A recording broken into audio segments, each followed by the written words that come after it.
Nanny is mistreated at family party. Minutes later, Millionaire's son says, "She's my mother." Amanda Miller clenched her fists inside the pockets of her beige dress as she watched Victoria Williams deliberately spill red wine on her right arm. The dark liquid ran down the sleeve of the outfit she had saved for months to buy, staining the fabric irreversibly. "Oh, how clumsy of me," Victoria exclaimed with a fake smile, raising the empty glass so all the guests could see. "Amanda, dear, you should be more careful when serving drinks. Look what happened." The gazes of everyone in the elegant living room of the Williams mansion turned toward Amanda. Among the guests, she recognized influential Denver businessmen, local politicians and socialites who often appeared in gossip magazines. The luxurious setting, with walls adorned with expensive artwork and imported furniture, contrasted painfully with the humiliation she felt at that moment. "I wasn't serving drinks, Mrs. Victoria," Amanda replied calmly, though her heart raced. "I was just checking on little Ethan." "Oh, of course," Victoria laughed mockingly, adjusting her perfectly styled blonde hair. "Always. Making excuses. That's why people like you never get ahead in life." The words cut deep. Amanda had been Ethan's nanny for 3 years, ever since she turned 25, and desperately needed a well-paying job. The salary Richard Williams paid allowed her to support her sick mother, and even save a little to pursue her dreams of studying education. Ethan Williams, just 7 years old, watched the scene from across the room with wide blue eyes. The blonde boy clutched a toy car tightly in his small hands, clearly disturbed by what he was witnessing. Since Amanda had started working in the house, she had developed a special bond with the boy, who showed rare intelligence and sensitivity for his age. "Victoria, maybe we should—" Richard Williams, a 50-year-old man with graying hair and an elegant demeanor, tried to intervene. He wore an impeccable navy blue suit and carried himself like someone used to commanding important meetings. "No, Richard," Victoria cut him off firmly, her brown eyes gleaming with malice. "We need to make it clear where everyone stands in this house." Amanda seems to have forgotten she's just an employee. Emily Williams, Richard's teenage daughter from his first marriage, stood silently near the large windows overlooking the perfectly manicured gardens of the estate. The 13-year-old girl watched everything with a thoughtful expression, nervously chewing her thumbnail. Daniel Williams, Richard's younger brother, adjusted his striped tie uncomfortably. A 45-year-old man who avoided confrontation, he preferred to stay neutral in family disputes, especially when Victoria was involved. "Amanda is an excellent professional," Daniel said quietly, almost whispering. "Ethan adores her." "That's exactly the problem," Victoria shot back, walking toward Amanda with calculated steps, her high heels clicking on the marble floor. "She's crossing boundaries. A nanny shouldn't form excessive emotional bonds with the children in her care." Amanda felt the injustice of the situation burn in her chest like fire. For 3 years, she had dedicated herself entirely to Ethan's well-being. She woke up early to make his favorite breakfast, helped him with homework, comforted him after nightmares, and celebrated his small victories as if they were her own. "I just do my job the best I can," replied Amanda, maintaining her dignity despite the public humiliation. "I take care of Ethan with love because I believe every child deserves to be treated with kindness and respect." "Kindness and respect?" Victoria let out a fake laugh. "You're here to work, not to play mommy. Ethan already has a mother, in case you've forgotten." Victoria's words echoed through the room like a slap in the face. Amanda knew all too well that the relationship between Victoria and Ethan was strained. The woman had married Richard when the boy was just 4 years old and had never managed to develop a genuine maternal bond with her stepson. Ethan dropped his toy car on the floor and ran toward Amanda, clutching her skirt tightly. The beige fabric wrinkled under his small hands as he looked up at her with pleading eyes. "Don't talk to Mandy like that," Ethan exclaimed, his voice trembling but determined. "She's good to me. She takes care of me when I'm sick and reads." "Many stories before bed. Ethan, go back to your seat," Victoria ordered sharply. "This isn't a conversation for children." "But she didn't do anything wrong," the boy insisted, gripping Amanda's skirt even tighter. "You're being mean to her." The boy's courage in defending her filled Amanda's heart with both pride and sadness. She gently placed a hand on Ethan's blonde hair, trying to calm him. "It's all right, Ethan," she murmured softly. "Don't worry about me." "It's not all right." Ethan turned to face Victoria, his blue eyes shining with unshed tears. "You're mean. Mandy is nicer than all of you." A tense silence fell over the room. The guests exchanged uncomfortable glances, clearly embarrassed by the family scene unfolding before them. Some whispered comments to each other, while others pretended to study the artwork on the walls. Dear listener, if you're enjoying the story, don't forget to like and subscribe to the channel. It really helps us as we're just starting out. Now, back to the story. Richard Williams approached slowly, his expression a mix of pride for his son and discomfort at the situation. As a father, he admired Ethan's courage in standing up for someone he cared about. As a husband, he felt pressured to publicly support Victoria. "Ethan, son, you need to respect Victoria," Richard said, kneeling to meet the boy's gaze. "She's your mother now." "She's not my mother," Ethan shouted with all the force of his small lungs, stunning everyone present. "My real mom is dead, and if I could choose a new mom, I'd choose Mandy." Ethan's words landed like a bomb on the gathering. Victoria paled, Richard froze, and Amanda felt the world spin around her. There was something in the way the boy looked at her, a connection that went beyond the affection between a nanny and a child. "Ethan, what are you saying?" Amanda asked, kneeling beside Richard to meet the boy's level. "I know you really love me," Ethan said, placing his small hands on Amanda's face. "You take care of me like a real mom would, not like Victoria, who just yells at me." Emily, who had remained silent until then, stepped closer with a worried expression. The teenager had always been close to her half-brother and understood his feelings well. "Ethan, don't say that," Emily said gently. "Amanda is our nanny. She cares about you, but she can't be your mom." "Why not?" Ethan asked with the innocence of his age. "If she loves me and I love her, why can't she be my mom?" The boy's innocent question made the room even more uncomfortable. Amanda felt tears forming in her eyes, deeply moved by the boy's declaration of love, but at the same time aware of the impossibility of the situation. "Because things don't work that way, sweetheart," Amanda explained, her voice choked. "I take care of you because it's my job, but also because I care about you very much. But your family is your family." "But my real mom is gone," Ethan insisted, his voice growing quieter and sadder. "And Victoria doesn't like me. She only pretends when Daddy is watching." The boy's sharp observation made Victoria flush with anger and embarrassment. It was true she struggled with Ethan, especially because the boy was a constant reminder of Richard's first wife, whom he had loved deeply. "That's enough!" Victoria exploded, losing the elegant composure she tried to maintain in front of the guests. "I won't tolerate this any longer. Richard, either you handle this now or I'll handle it my way." Victoria's veiled threat echoed through the room like an ultimatum. Everyone understood she was forcing Richard to choose between publicly supporting her or facing the consequences in their marriage. Richard stood slowly, running a hand through his graying hair in a gesture that betrayed his inner tension. As a successful businessman, he was used to making tough decisions, but never before had a choice so directly involved his son's emotional well-being.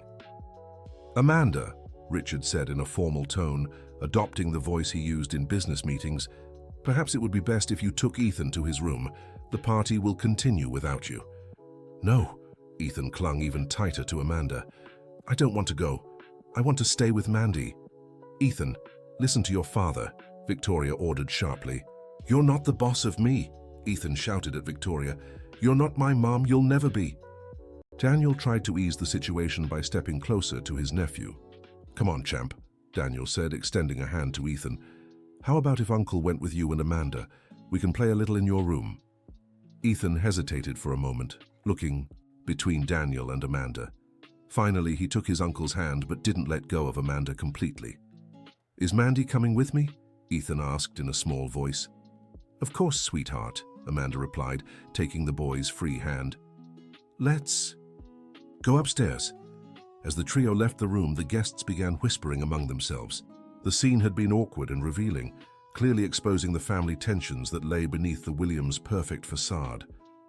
In Ethan's room, decorated with a superhero theme and filled with expensive toys, Daniel tried to distract his nephew, while Amanda organized some clothes in the closet. The childish setting contrasted sharply with the tension still hanging in the air. "Uncle Daniel," Ethan said, sitting on the bed with his favorite teddy bear, "why doesn't Victoria like me?" Daniel sat beside his nephew, choosing his words carefully. "It's not that she doesn't like you, Ethan. Sometimes adults have a hard time showing their feelings." "But she never hugs me like Mandy does," Ethan observed. "And she always gets mad when I make noise or want to play."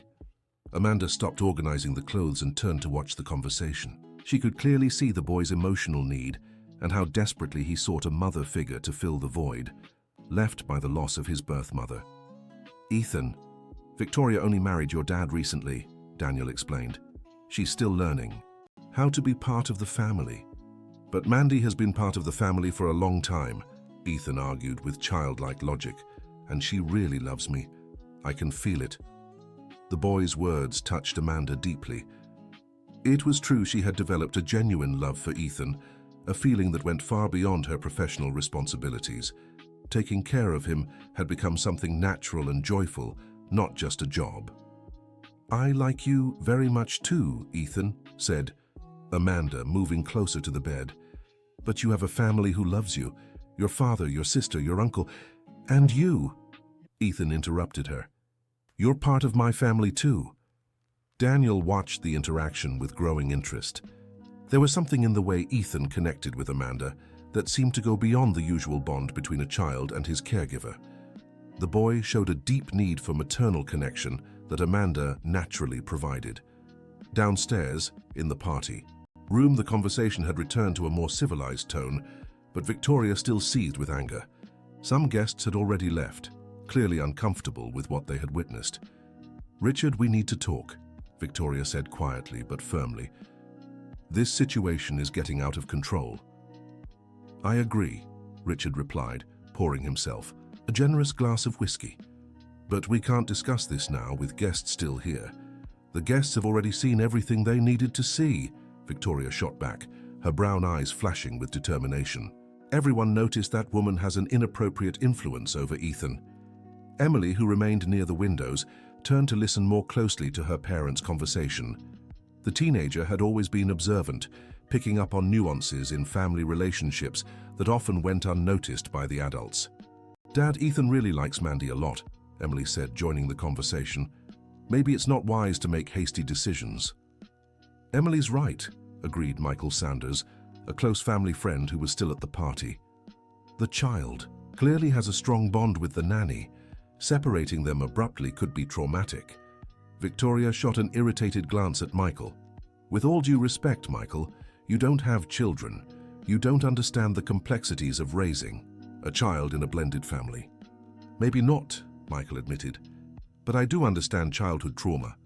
I've worked in psychology for 15 years. Ethan already lost his birth mother. Losing the attachment figure he's formed with his nanny could be very damaging."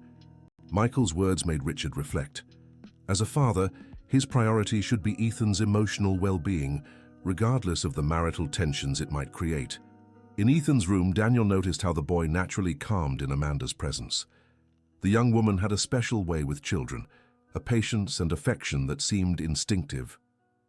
"Mandy, can you sleep here with me tonight?" Ethan asked, holding her hand. "I'm scared Victoria will send you away." The innocent question revealed the boy's sharp awareness of the family tensions. Even at just 7 years old, Ethan understood that his public defense of Amanda had caused problems for her. "Don't worry about that, sweetheart," Amanda replied, stroking the boy's blonde hair. "I'll keep taking care of you just like always. Promise?" Ethan held up his pinky toward her. "Pinky, promise?" Amanda hesitated for a moment. She couldn't guarantee that Victoria wouldn't take steps to remove her from Ethan's life after tonight's events. But looking into the boy's trusting blue eyes, she couldn't bring herself to disappoint him. "I promise," she said, linking her pinky with his. "Pinky promise." Daniel watched the exchange with growing curiosity. There was something familiar in the way Ethan looked at Amanda, a subtle resemblance he couldn't quite place. The boy had his father's blue eyes, but there were nuances in his expressions that reminded him of someone else. The party finally ended 2 hours later. The last guests said their goodbyes with polite smiles, but Amanda knew they would all carry with them the story of the nanny who had been publicly humiliated and the boy who had defended her as if she were his mother. When the house finally fell silent, Richard went upstairs to check on Ethan. He found his son sleeping peacefully, with Amanda sitting in the armchair beside the bed, reading a children's book Ethan had asked to hear. "How is he?" Richard asked, softly. "He fell asleep about an hour ago," Amanda replied, carefully closing the book. "He was worried about what happened downstairs." Richard nodded, watching his sleeping son. Ethan looked serene, secure, even after the emotional turmoil of the evening. It was obvious Amanda's presence comforted him. "Amanda, I need to apologize for Victoria's behavior," Richard said, sitting on the edge of the bed. "She was nervous about the party and went too far." "You don't need to apologize, Mr. Richard," Amanda replied diplomatically. "I understand family situations can be complicated." "Ethan really likes you," Richard observed, studying Amanda's expression. "I've never seen him bond with someone like this." "He's a special boy," Amanda said with genuine affection. "Smart, sensitive, kind. Anyone would grow attached to him easily." "But he's attached specifically to you," Richard insisted, "and in a very intense way. Sometimes I wonder..." "Wonder what?" Amanda encouraged him to continue. Richard hesitated, as if wrestling with thoughts he'd rather keep to himself. "Sometimes I wonder if there's more to all this. Ethan has never connected with any other nanny like this, and the two of you together, there's something that feels natural, organic." Richard's words created a tense atmosphere in the room. Amanda felt her heart race, unsure why his observation made her so nervous. "Mr. Richard, I just do my job to the best of my ability," she said, avoiding his gaze. "Ethan is a child who craves maternal affection. It's natural for him to seek that connection." "Maybe," Richard continued, studying her, "but there are moments when, watching the two of you, I'd say you look like real mother and son. The connection is so natural, so instinctive." Amanda abruptly stood from the armchair, clearly uncomfortable with the direction of the conversation. "I should go rest," she said, heading for the door. "Tomorrow will be a long day." "Amanda," Richard called before she could leave the room, "do you remember where you were before working here?" The question caught Amanda off guard. For a moment, she seemed confused, as if trying to grasp distant memories. "I worked in a few homes before this one," she replied vaguely. "Why do you ask?" "Curiosity," Richard said, though his tone suggested there was more behind the question. "You seem familiar somehow, like we've met before." A shiver ran down Amanda's spine. There was something in Richard's words that stirred strange feelings, like echoes of memories she couldn't quite place. "Good night, Mr. Richard," she said, quickly leaving the room before he could ask more. In the hallway, Amanda leaned against the wall, trying to calm her racing heart. There was something unsettling about the way Richard had looked at her, as if he were piecing together a puzzle. Emily appeared at the end of the hallway, coming from her own room. "Amanda, are you okay?" the teenager asked with concern. "I'm fine, Emily, just a little tired," Amanda replied, trying to sound normal. "What happened downstairs was awful," Emily said, stepping closer. "Victoria shouldn't have spoken to you like that. Don't worry about me." "I'm used to it," Amanda tried to downplay the situation. "But you shouldn't be," Emily insisted. "You do such wonderful work with Ethan. He's changed so much since you arrived here." "How so?" "Before you, he was more withdrawn, sad. He was still grieving our mother's loss deeply," Emily explained. "But with you, he started smiling again, playing. It's like he's found peace once more." Emily's words echoed the feelings Amanda had noticed, but tried to ignore. There really was something special about her connection with Ethan, something that went beyond professionalism. "Emily, do you remember your birth mother?" Amanda asked, driven by sudden curiosity. "I remember a little," Emily replied, her expression growing more serious. "She was very sweet, affectionate, always sang to us before bed. Why do you ask?" "Ethan sometimes talks about her," Amanda lied, actually wanting to know more about the woman who had been the mother of the boy she cared for. He was very young when she passed, Emily said sadly. He was only 3. I think his memories are more fragmented than mine. What did she look like? Amanda continued probing, unsure why these details felt so important. Emily studied her curiously. Why so much interest in our mother? I'm sorry. Amanda realized her questions might seem inappropriate. It's just that Ethan sometimes dreams about her and asks me things. I thought knowing more might help me handle those moments better. The explanation seemed to satisfy Emily. She had dark brown hair, green eyes, and tan skin, Emily described. She was shorter than you, more delicate, but she had the same patience with children that you do. I think that's why Ethan connects with you so much. The details formed images in Amanda's mind that strangely felt familiar.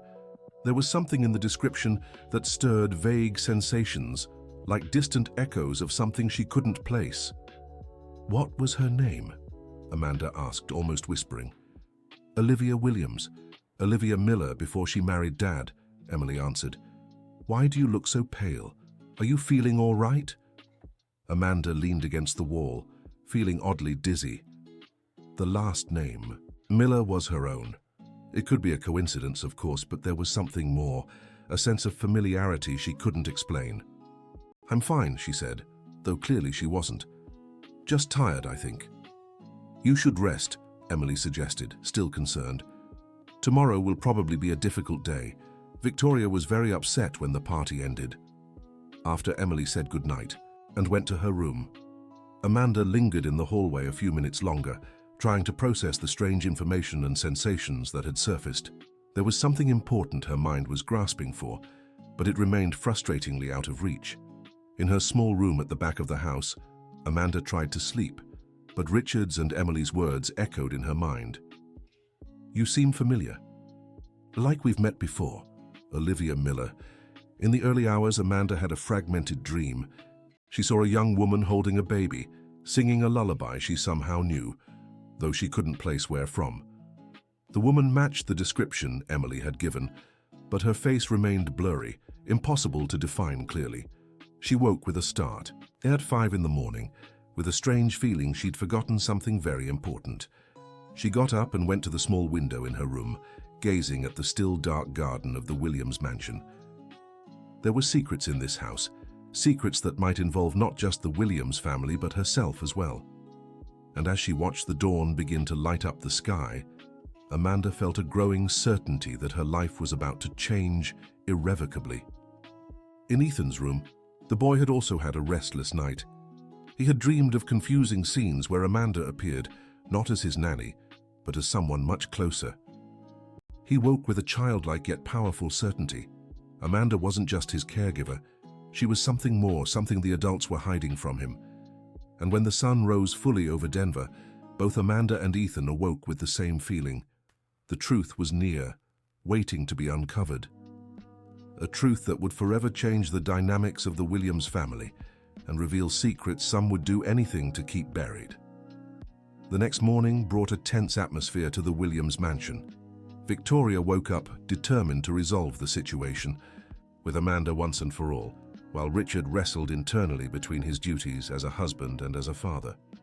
During breakfast, served in the elegant dining room overlooking the gardens, Ethan kept searching for Amanda with his eyes. The young woman served coffee and arranged the buffet with her usual efficiency, but there was a visible tension in her movements. Ethan, stop staring at Amanda and focus on your breakfast, Victoria said firmly. She has work to do. I just wanted to see if she's okay, Ethan replied, absently stirring his cereal in milk. You were mean to her yesterday. We weren't mean, Victoria snapped, her patience already wearing thin early in the day. We simply made clear where everyone stands in this family. Richard, who had been reading the financial newspaper while sipping his coffee, looked up over his reading glasses. Victoria, can we not discuss this in front of the children? Children need to understand hierarchy and respect, Victoria insisted, especially Ethan, who seems to have confused ideas about family relationships. Emily, who was eating toast with jam, watched her younger brother with concern. She knew Ethan well enough to sense he was plotting something. There was a determination in his blue eyes that signaled trouble ahead. "Daddy," Ethan said, dropping his spoon and looking directly at Richard, "why can't Mandy eat lunch with us? She always eats alone in the kitchen." "Because she's an employee, Ethan," Victoria answered before Richard could speak. "Employees. I don't eat with the family." "But why not?" Ethan persisted with the stubbornness typical of a 7-year-old. "Mandy's nice. She tells funny stories and helps me with my homework." "Because there are rules in society," Victoria explained, her impatience growing. "Everyone has their place and their role." Ethan thought about this for a moment, but his childlike logic couldn't accept explanations he found unfair. "So if Mandy became part of the family, she could eat with us?" The innocent question created an awkward silence in the dining room. Richard nearly choked on his coffee, Victoria flushed with anger, and Emily watched with increasing interest. "Ethan, that's not possible," Richard said, trying to keep his tone calm. "Amanda works for us. She has her own family." "What family?" Ethan asked, revealing he knew more about Amanda's life than the adults realized. "She told me she only has her grandma who's sick, and her grandma lives far away." The information took Richard by surprise. He knew very little about Amanda's personal life, beyond the professional references he'd checked before hiring her. "Even so, son, she has her own life," Richard tried to explain. "She can't be part of our family just because you like her." "But I really, really like her," insisted Ethan, his eyes filling with tears. "And she likes me too. Why isn't that enough?" Amanda, who was in the adjacent kitchen organizing the coffee dishes, heard the entire conversation through the slightly open door. Her heart ached with every word from Ethan, seeing how the boy struggled to express feelings he didn't fully understand himself. Victoria abruptly stood up from the table, tossing her napkin onto her still full plate. "Enough! I won't tolerate this situation any longer," she declared sharply. "Richard, you need to make a decision today." "What kind of decision?" asked Emily, sensing trouble. "A decision about Amanda's future in this house," Victoria replied, looking straight at Ethan. Clearly, her presence is causing unnecessary confusion. Ethan jumped from his chair, knocking over his glass of orange juice in the process. "No, you can't send Mandy away!" he shouted desperately. "She promised she'd stay!" "Ethan, calm down," Richard tried, but the boy was already running toward the kitchen. "Mandy! Mandy!" Ethan called out frantically, bursting into the kitchen and throwing himself into Amanda's arms. "They want to send you away. Don't let them do it." Amanda held the boy close, feeling him tremble with anxiety and fear. The bond between them was so strong, she could physically sense his desperation. "Sweetheart," Amanda whispered, stroking Ethan's blonde hair. "There's no need to panic like this." "But they want to take you away from me," Ethan sobbed against her shoulder. "And I don't want you to leave. You're the most important person in my life." Ethan's words echoed through the kitchen like a confession of the soul. Amanda felt tears welling in her own eyes, deeply moved by the purity of the boy's love. Richard appeared at the kitchen door, watching the scene with a complicated expression. There was something about how Ethan fit so naturally in Amanda's arms, like two puzzle pieces that belonged together. "Ethan, come here, son," Richard called gently. "We need to talk." "No!" Ethan clung even tighter to Amanda. "If I let go, you'll do something to Mandy." "No one will do anything to Amanda," Richard promised, though he wasn't sure he could. Keep that promise under Victoria's pressure. "Liar," Ethan accused, turning to face his father without releasing Amanda. "Victoria hates Mandy. She wants her gone because she's jealous." "Jealous of what?" Richard asked, intrigued by his son's insight. "Jealous because I like Mandy more than her," Ethan answered with brutal honesty. "And because Mandy is nicer, kinder, more like a mom than she is." Ethan's words cut through the air like a blade. Richard felt the weight of truth in his son's observations. It was undeniable that Ethan had found in Amanda the maternal warmth Victoria either couldn't or wouldn't provide. Victoria appeared at the kitchen door, her brown eyes flashing with contained fury. "So that's it, isn't it?" she said coldly. "She really thinks she's better than me. Thinks she can steal my stepson's affection. Mrs. Williams, I never—" Amanda began to defend herself but was cut off. "Don't deny it," Victoria exploded.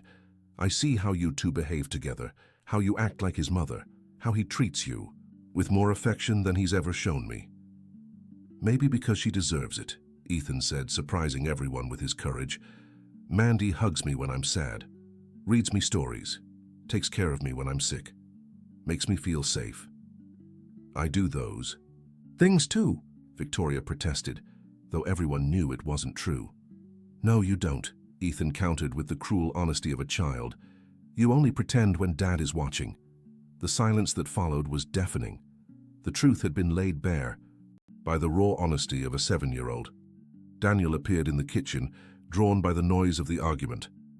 What's going on here? He asked, quickly assessing the tension in the room. They're trying to send Mandy away. Ethan explained to his uncle, running to him without fully letting go of Amanda. Uncle Daniel, you won't let that happen, right? Daniel looked at each person present, immediately grasping the gravity of the situation. Maybe we should talk about this more calmly, he suggested diplomatically. There's nothing to discuss, Victoria said firmly.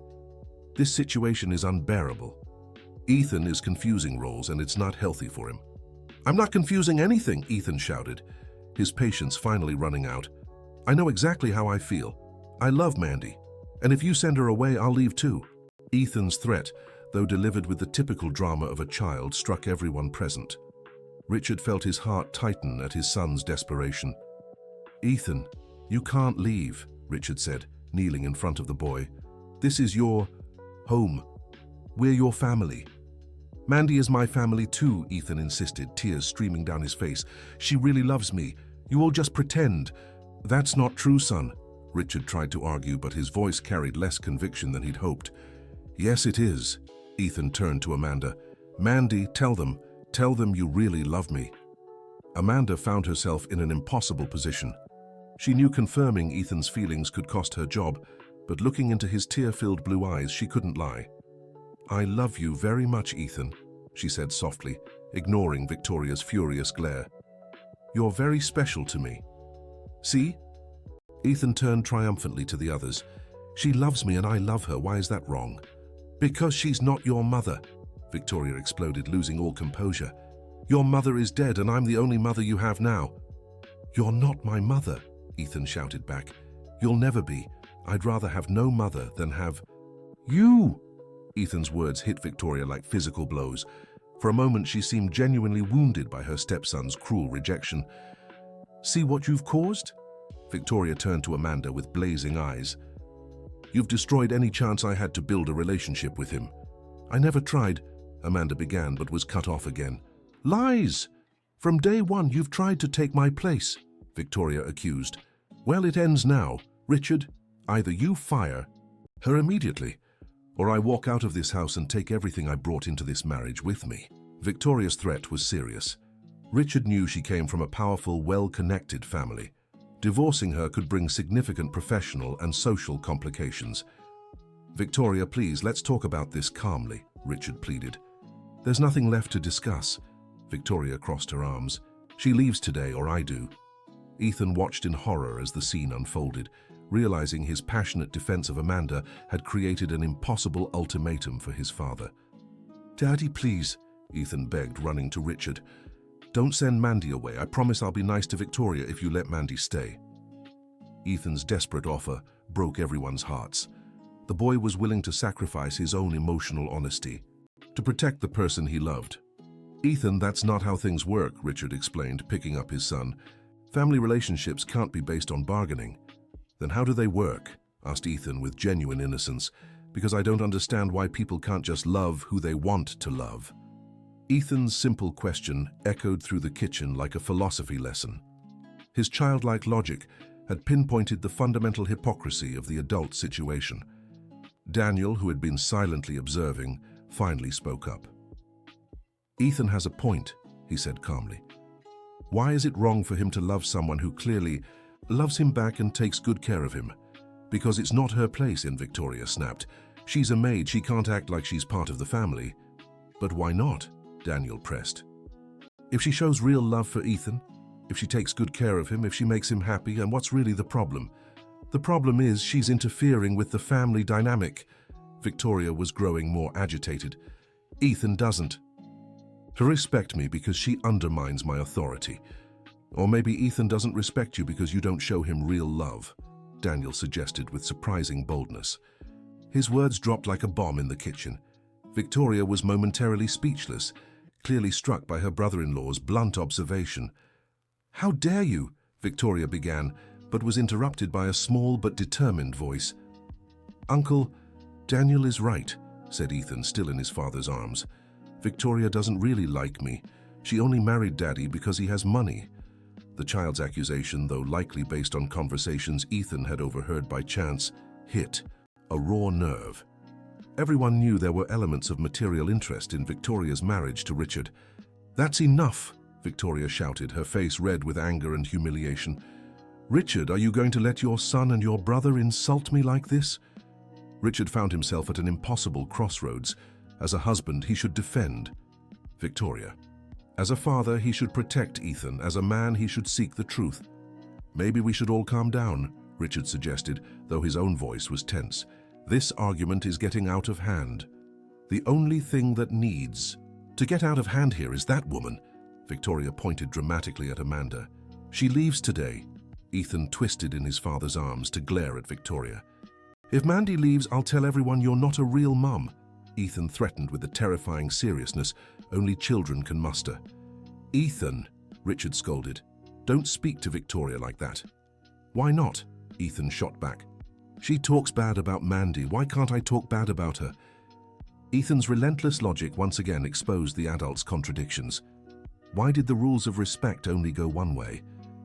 Amanda, who had stayed mostly quiet during the argument, finally spoke. "Maybe I really should leave," she said softly, but firmly. "I don't want to cause trouble for the family." "No!" Ethan threw himself back toward Amanda. "You promised you'd stay. Pinky, promise." "Sometimes things change, sweetheart," Amanda explained, though her heart was breaking. "And when they do, we have to make hard choices." "But you said you loved me." Ethan cupped Amanda's face in his small hands. "People who love each other don't leave." His words revealed a deep wound. The boy had already lost his birth mother and now faced losing another mother figure. "I'm not leaving you," Amanda tried to explain, fighting back tears. "But sometimes love means doing what's best for the person we love, even if it's painful." "What's best for me is for you to stay," insisted Ethan. "You make me happy. Why don't adults understand that?" Emily, who had been drawn to the kitchen by the noise, watched the scene with growing sadness.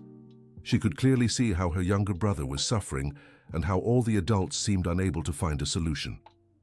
"Why can't we vote?" Emily suddenly suggested. "Everyone who lives in this house votes on whether Amanda stays or leaves." "This isn't a democracy, Emily," said Richard. "This is a decision for the adults." "But we're the ones who spend the most time with Amanda," argued Emily. "Shouldn't our opinion matter?" "Of course it should," Ethan immediately agreed. "I vote for Mandy to stay. Emily, how do you vote?" Emily looked at Amanda thoughtfully. "I vote for her to stay too. She's a good nanny and makes you happy, Ethan. That's what matters." "2 votes to stay?" Ethan cheered. "Uncle Daniel, what's your vote?" Daniel hesitated, knowing his answer could create more tension, but decided to be honest. "I vote for her to stay," he said. "Amanda clearly loves Ethan and takes good care of him. That's more important than any other issue." 3 votes to stay, Ethan beamed. "Dad, what's your vote?" Richard found himself at the center of attention. He knew his answer would determine not just Amanda's future, but the family's dynamics for years to come. "Ethan, this isn't how family decisions are made," Richard tried to avoid answering. "Why not?" Ethan pressed. "You always say family is about love and care. Mandy shows love and care. Why can't she be part of the family?" Ethan's question struck at the heart of the matter.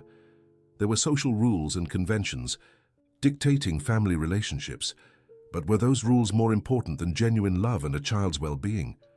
Victoria realized she was losing ground in the argument. "This is ridiculous, Mom," she declared. "We're not deciding important family matters through a childish vote. Richard, you need to make a decision as the head of this family." "Maybe Victoria is right," Richard agreed, though his voice carried reluctance. "This is my responsibility as a father and a husband." Ethan looked at his father with eyes full of hope and fear. "Dad, please let Mandy stay. I promise I'll be the best son in the world if you let her stay." Ethan's desperate plea echoed through the kitchen like a final appeal. Richard looked at his son, then at Amanda, then at Victoria, feeling the weight of a decision that would change everything. Dear listener, if you're enjoying the story, don't forget to like and especially subscribe to the channel. It helps us a lot as we're just starting out. Now, continuing. Amanda, Richard finally said, his voice heavy with resignation. I think it really would be better if you looked for another job.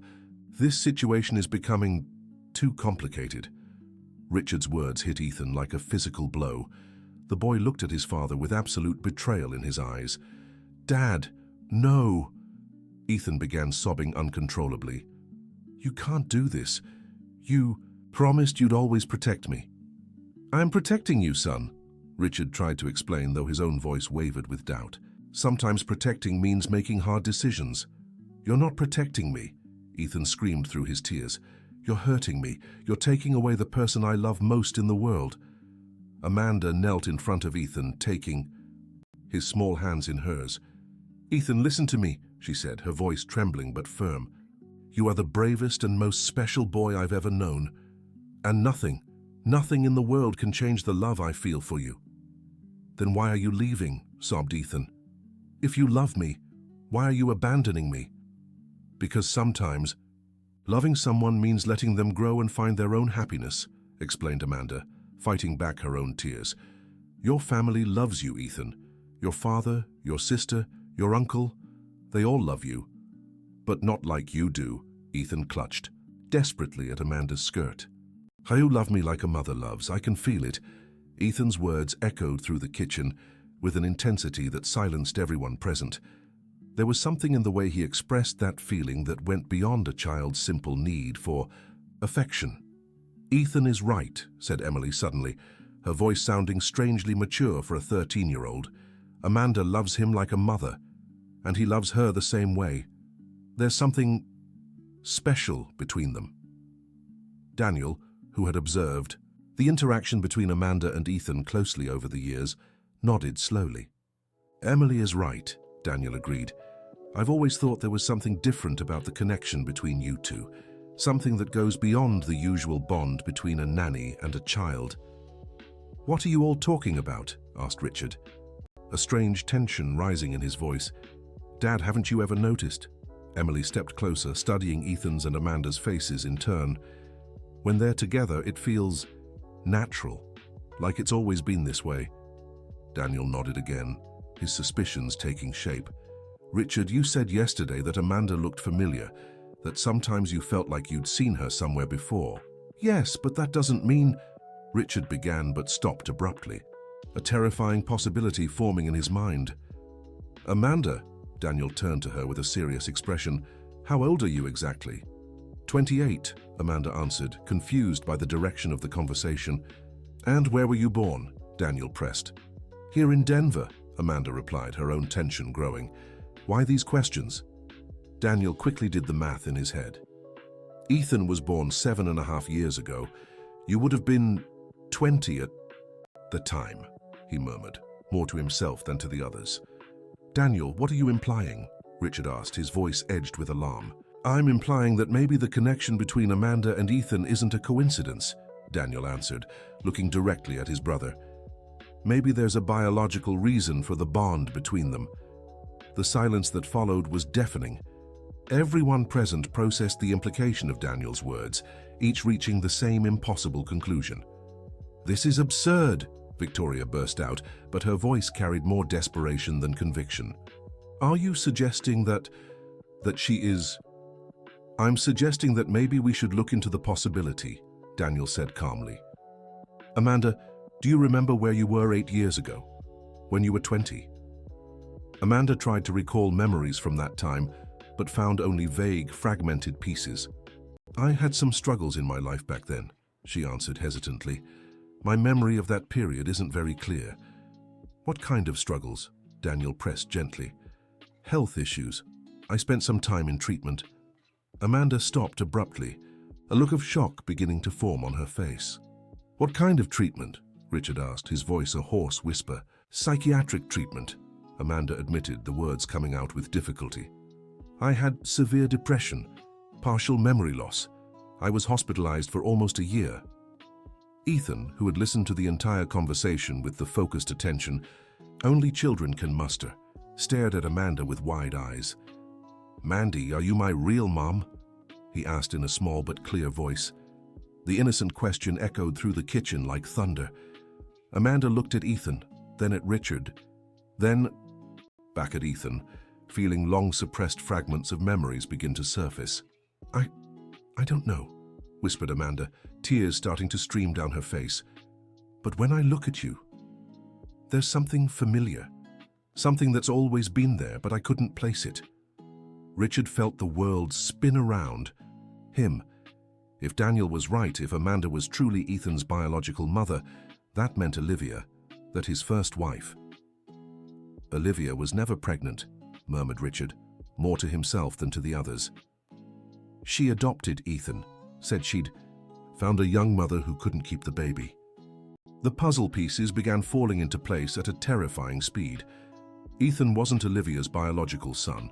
Olivia had adopted the baby through private channels, claiming the birth mother was too young and going through personal struggles. "Amanda Miller," said Daniel slowly. "Olivia Miller. It's the same last name." "It could be a coincidence," Victoria tried, but her voice was weak. "Or it might not be," Daniel countered. "Richard, do you have Ethan's adoption papers?" "They're in the office safe," replied Richard, his mind still struggling to process the implications. "But Olivia said the birth mother chose to remain anonymous." "Maybe she lied," suggested Emily, showing surprising maturity for her age. "Maybe she wanted to protect Amanda, or protect the family from future complications." Ethan, who had followed the whole conversation, with growing fascination, pulled away from Amanda and ran to Richard. "Daddy, if Mandy is my real mom, does that mean she can stay forever?" he asked with pure hope shining in his eyes. "Ethan, we still don't know if—" Richard began, but stopped when he saw the expression on Amanda's face. Amanda had closed her eyes and brought her hands to her temples, as if trying to force forgotten memories to return. When she opened her eyes again, tears were streaming down her face. "I remember a song," she said in a shaky voice. "A lullaby. I used to sing to someone small, someone with hair as golden as the sun." Ethan ran back to Amanda. "Sing it to me," he pleaded urgently. "Sing the song." Amanda hesitated for a moment, then began to hum a sweet, gentle melody. The words came naturally, as if they'd been dormant in her memory, waiting for the right moment to return. "Sleep, my little angel. Sleep in peace. The wind whispers fairy tales. Mommy is here, will always be. Even when you grow up, my love will stay with you." Ethan listened to the song with wide eyes, then began humming along, knowing the melody as if he'd heard it all his life. "I know this song," he exclaimed excitedly. "Sometimes I dream of someone singing it to me." "Oh my God," whispered Emily, covering her mouth with her hands. "It's true. Amanda really is his mother." Richard leaned against the kitchen counter, feeling his legs weaken. If this was true, it meant that for 3 years he'd employed his son's birth mother without knowing. It meant Ethan had found his mother again instinctively, recognizing a connection that went beyond consciousness. "We need to be sure," said Richard, his voice sounding strange even to himself. "We need DNA tests." "You don't have tub?" Ethan said with the absolute certainty only children possess. "I know she's my mom.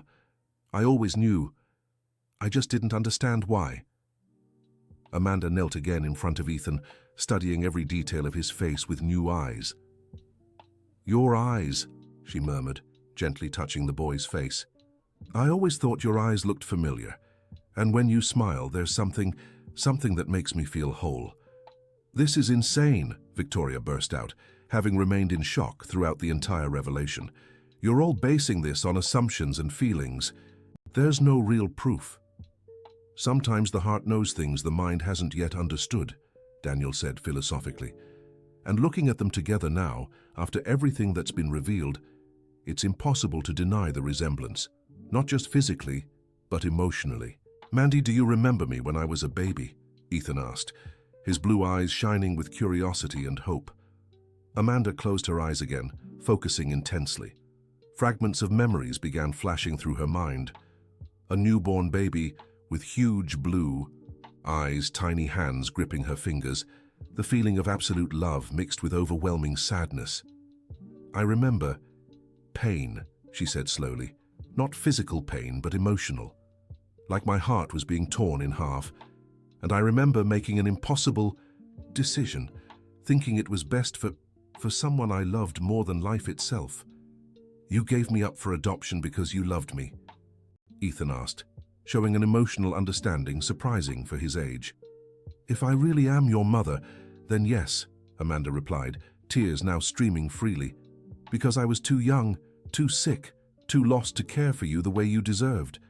"But now you're grown up," Ethan observed logically. "Now you can take care of me, right?" The simplicity of Ethan's remark cut through all the adult complications straight to the heart of the matter. If Amanda really was his birth mother, and if she was now in a position to care for him properly, why couldn't they be together? "It's not that simple, Ethan," Richard tried to explain. "There are legal matters, family matters." "What matters?" Ethan asked, his childlike logic once again exposing the unnecessary complications of the adults. "If she's my real mom, why can't she be my mom now?" Victoria, who had been silently processing the implications of everything revealed, finally found her voice. "Because I'm your mother now," she declared, though her voice carried less conviction than before. "Legally, officially, I adopted Ethan when I married your father." "But you said you didn't want to be my mum." Ethan turned to Victoria with brutal honesty. "You said I was difficult, that I messed up your life with Dad." Ethan's words echoed like accusations. It was true. Victoria had made comments like that during arguments with Richard, thinking Ethan wasn't listening. "I never said that," Victoria lied, but everyone in the kitchen knew she wasn't being truthful. "Yes, you did," Ethan insisted. "I heard you when you were on the phone with your friend. You said you regretted taking on a troubled kid as part of the package." The silence that followed was uncomfortable. Victoria paled, realizing her private words had been overheard by the one person they could hurt the most. "Ethan, you shouldn't listen to adult conversations," Richard said, though his scolding lacked strength. "But I did hear," Ethan replied simply, "and now I understand why I never felt loved by Victoria, because she really doesn't love me." Ethan's brutal honesty left everyone uneasy, but no one could deny it. It was obvious to any observer that the relationship between Victoria and Ethan was strained and forced. "But Mandy loves me," Ethan continued, turning back to Amanda. "She always has. And if she's my real mom, that means her love is real from the beginning." "Her love was always real, Ethan," said Emily, moving closer to her brother. "Biological mother or not, anyone could see Amanda loves you genuinely." "But being a real mother is different," observed Ethan with surprising wisdom. "It's a love that comes from deep inside the heart, not a love you decide to have." Ethan's remark perfectly captured the difference between the unconditional love Amanda showed and the forced affection Victoria tried to express. Daniel, who had been lost in thought during the entire discussion, finally spoke again. "Richard, we need to check Ethan's adoption papers," he said seriously. "If Amanda really is the biological mother, this could change everything legally." "Change how?" asked Richard, though he already suspected the answer. If the biological mother didn't permanently give up parental rights, if the adoption was temporary or conditional, she could have legal rights over Ethan, Daniel explained. Victoria felt her blood run cold. "That's impossible," she protested. "Ethan is legally my son now." "Not necessarily," Daniel countered. "Third-party adoptions can be challenged if the biological mother wasn't in a sound mental state when she made the original decision." "And you said Amanda was in psychiatric treatment at the time," Emily added, showing she had followed the entire logic of the situation. Amanda, who had been deep in thought trying to recover more memories, slowly stood up.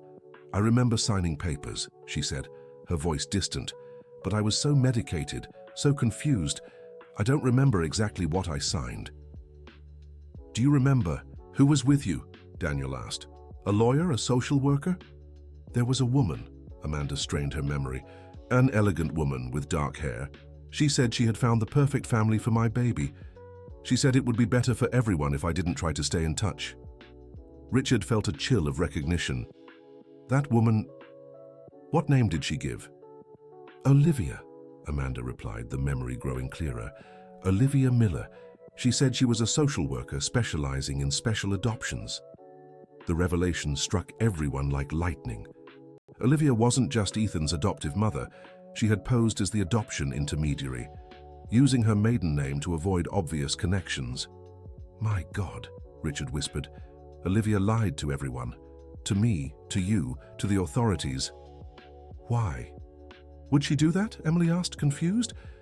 Maybe because she knew she couldn't have children of her own and saw an opportunity, Daniel suggested. Or maybe she genuinely believed it would be better for everyone. Or maybe she wanted to make sure the biological mother never came back to claim the child, Victoria added bitterly, realizing her position was growing increasingly precarious. Ethan, who had listened intently to everything, turned to Amanda. Mandy, if you're my real mom and Olivia lied to keep us apart, does that mean we can be together now? The innocent question cut through all the legal and emotional complications straight to the heart of the matter. If Amanda really was Ethan's biological mother, and if the adoption had been based on deception, what rights did each of them have? Ethan, this is very complicated, Richard tried to explain. Even if Amanda is your biological mother, you've lived with us for years. This is your home, your family. But she's my family too, Ethan insisted. And she's who I choose.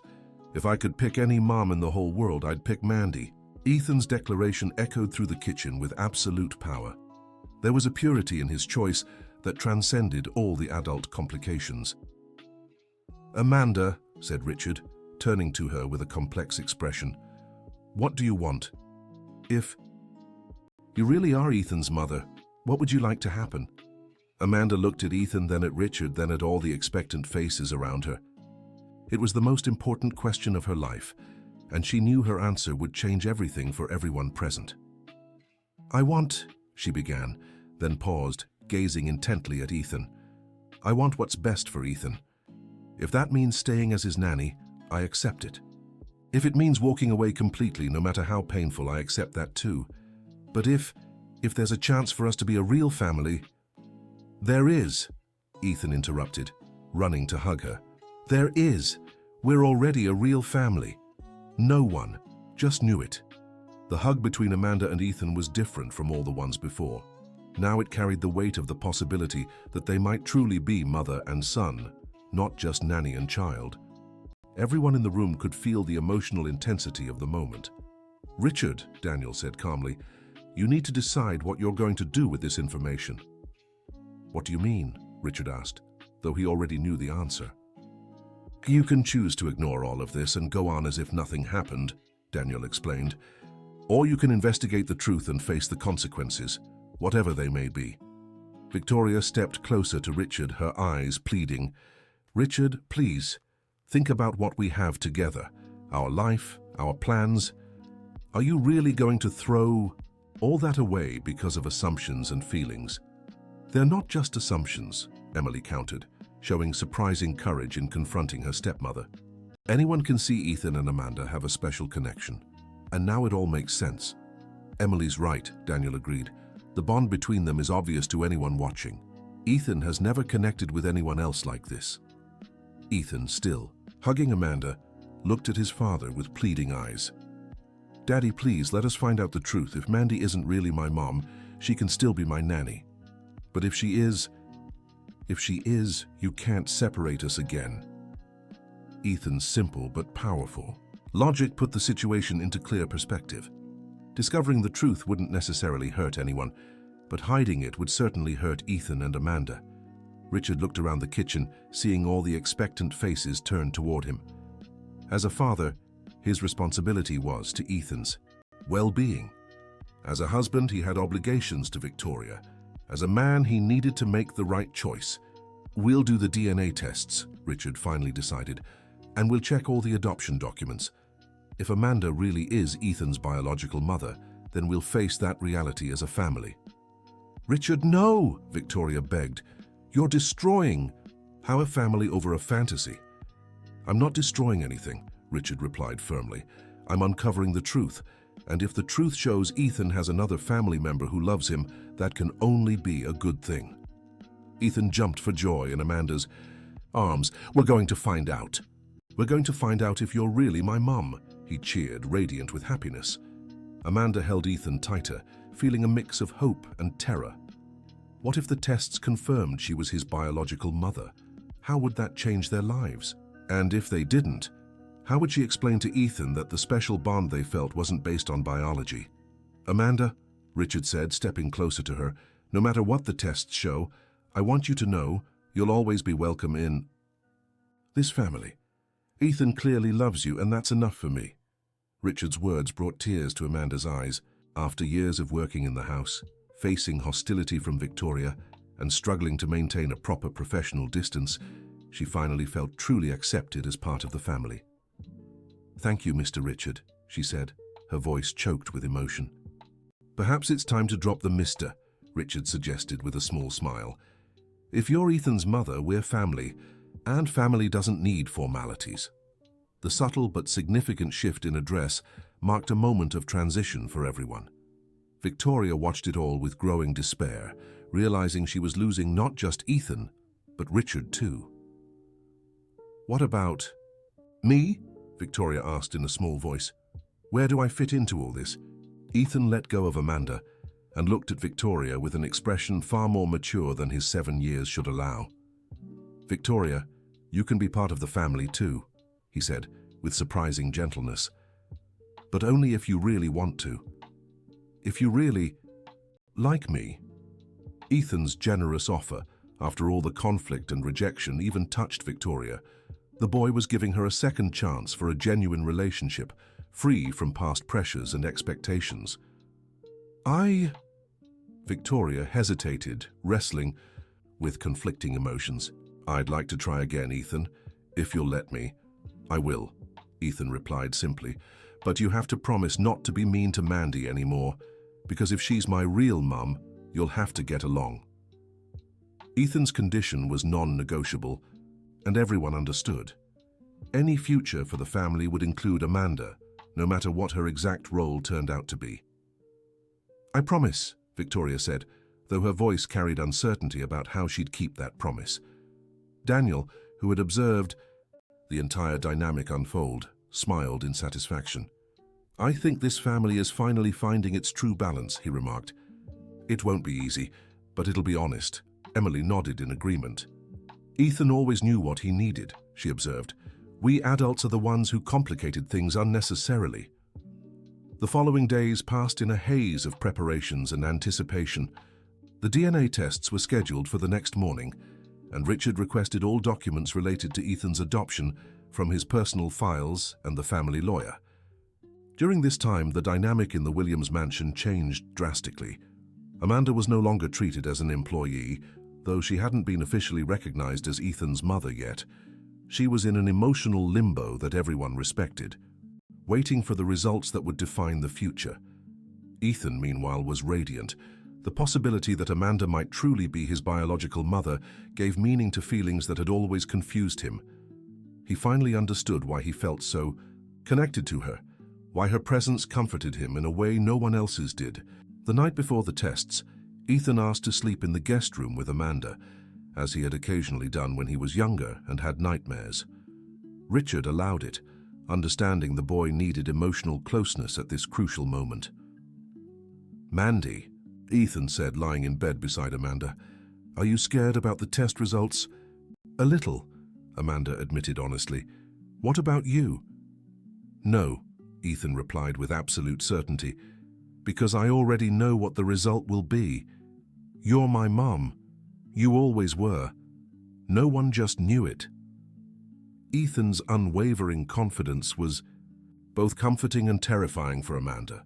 What if he was wrong? What if the connection they felt was just an emotional coincidence? Ethan, if the tests say I'm not your biological mother, will you be very sad? She asked carefully. No, Ethan answered after a moment's thought, because you'll still be my heart's mom, and that's what really matters. Note: the translation strictly follows the provided cultural mappings and maintains the key original tone, style, and structure, while ensuring natural and fluid dialogue in English. Ethan's emotional wisdom once again surprised Amanda. The boy had learned to distinguish between biological relationships and relationships of the heart, valuing both, but not depending exclusively on either. "You're a very special boy, Ethan," said Amanda, kissing his forehead. "I'm so proud to be part of your life, in whatever way that may be." "And I'm proud of you too, Mandy," Ethan replied, snuggling closer to her. "You're the best mom anyone could have." The next morning, the entire family accompanied Amanda and Ethan to the lab. Even Victoria was present, showing a genuine attempt to support the situation. The collection process was simple, some saliva and blood samples, but the emotional weight was immense. Everyone knew those small tubes held answers that would change their lives forever. "How long until we get the results?" Richard asked the lab technician. "Given the urgency of the case, we can have preliminary results in 48 hours, the technician replied. Full detailed results in a week. 48 hours felt like an eternity. They returned home in contemplative silence, each processing their own expectations and fears. During those 2 days of waiting, something interesting happened in the family dynamic. With the possibility that Amanda might truly be Ethan's mother still open, everyone began treating her with a different kind of respect, no longer as an employee, not yet as a full member of the family, but as someone whose place was being redefined. Surprisingly, Victoria was the one who made the greatest effort to improve their relationship. Perhaps realizing her position in the family depended on finding a way to coexist peacefully with Amanda, she began treating her with genuine courtesy. "Amanda," Victoria said on the afternoon of the second day, approaching her in the kitchen, "can I talk to you?" "Of course," Amanda replied, bracing herself for another confrontation. "I wanted to apologize," Victoria said, completely catching Amanda off guard, "for how I treated you, especially during the party. It was unfair and cruel." Amanda studied Victoria's face, searching for signs of sincerity. "Thank you for saying that," she replied carefully. "I also wanted to explain," Victoria hesitated before continuing. "My behavior wasn't just about you. It was about my own fears and insecurities." "How so?" "I've always struggled to connect with Ethan," Victoria admitted, her voice carrying rare vulnerability. "And when I saw how naturally he bonded with you, I felt jealous. Not just romantic jealousy, but maternal jealousy." Victoria's honesty surprised Amanda. It was the first time the other woman had admitted her own limitations and fears. "Relationships with children aren't always natural," Amanda said gently, "especially when there are pressures and expectations involved." "But for you, it always seemed effortless," Victoria observed. "From day one, you and Ethan understood each other in a way I never could."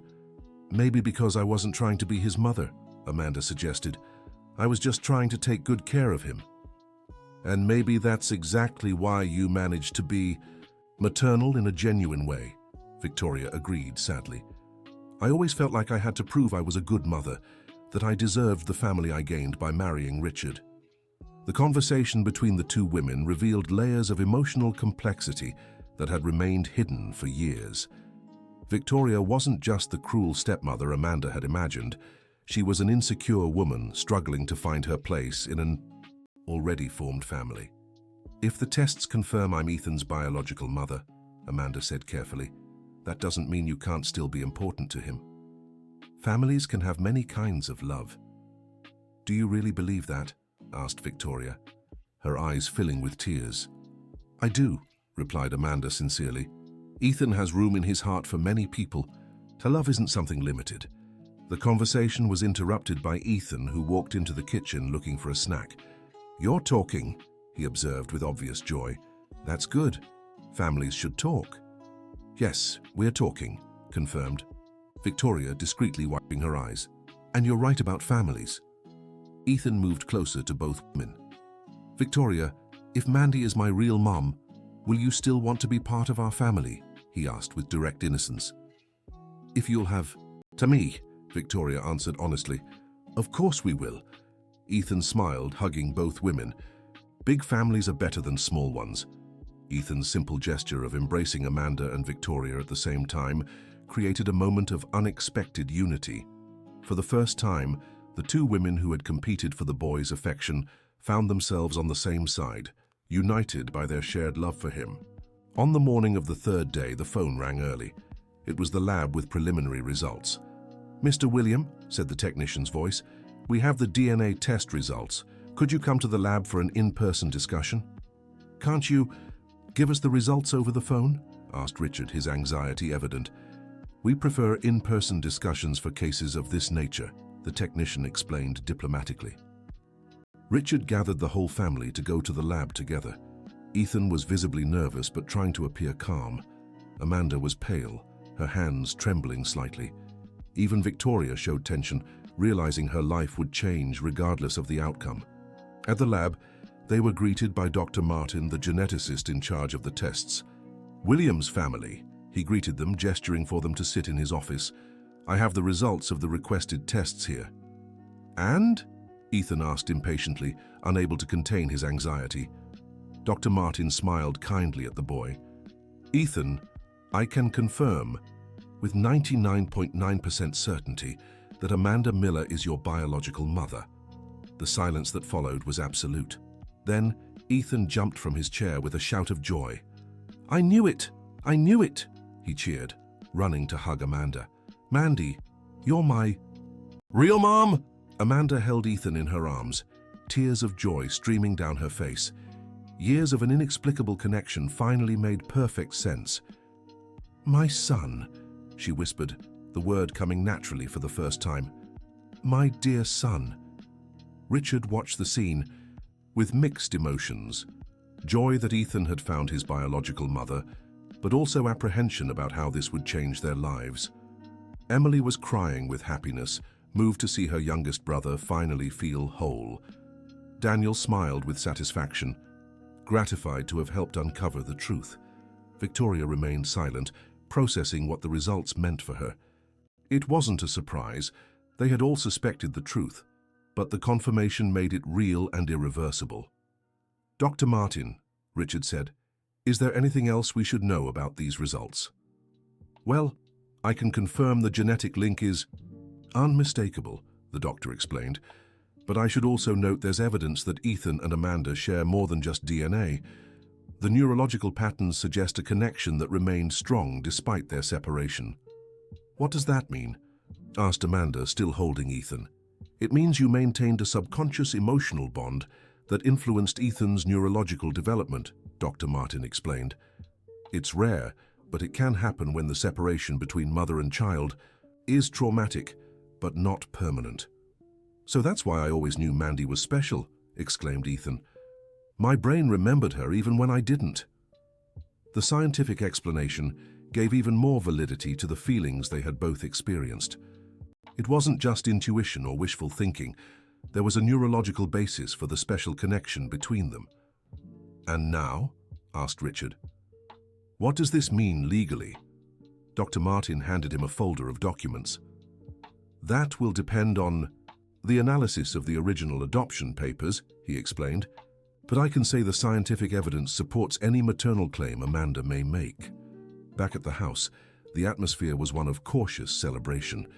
Ethan was radiant, finally having scientific confirmation for something he had always known, intuitively. Amanda was emotionally overwhelmed, still processing the reality that she had reunited with the son she thought she had lost forever. "Mom," Ethan said experimentally, testing how the word sounded.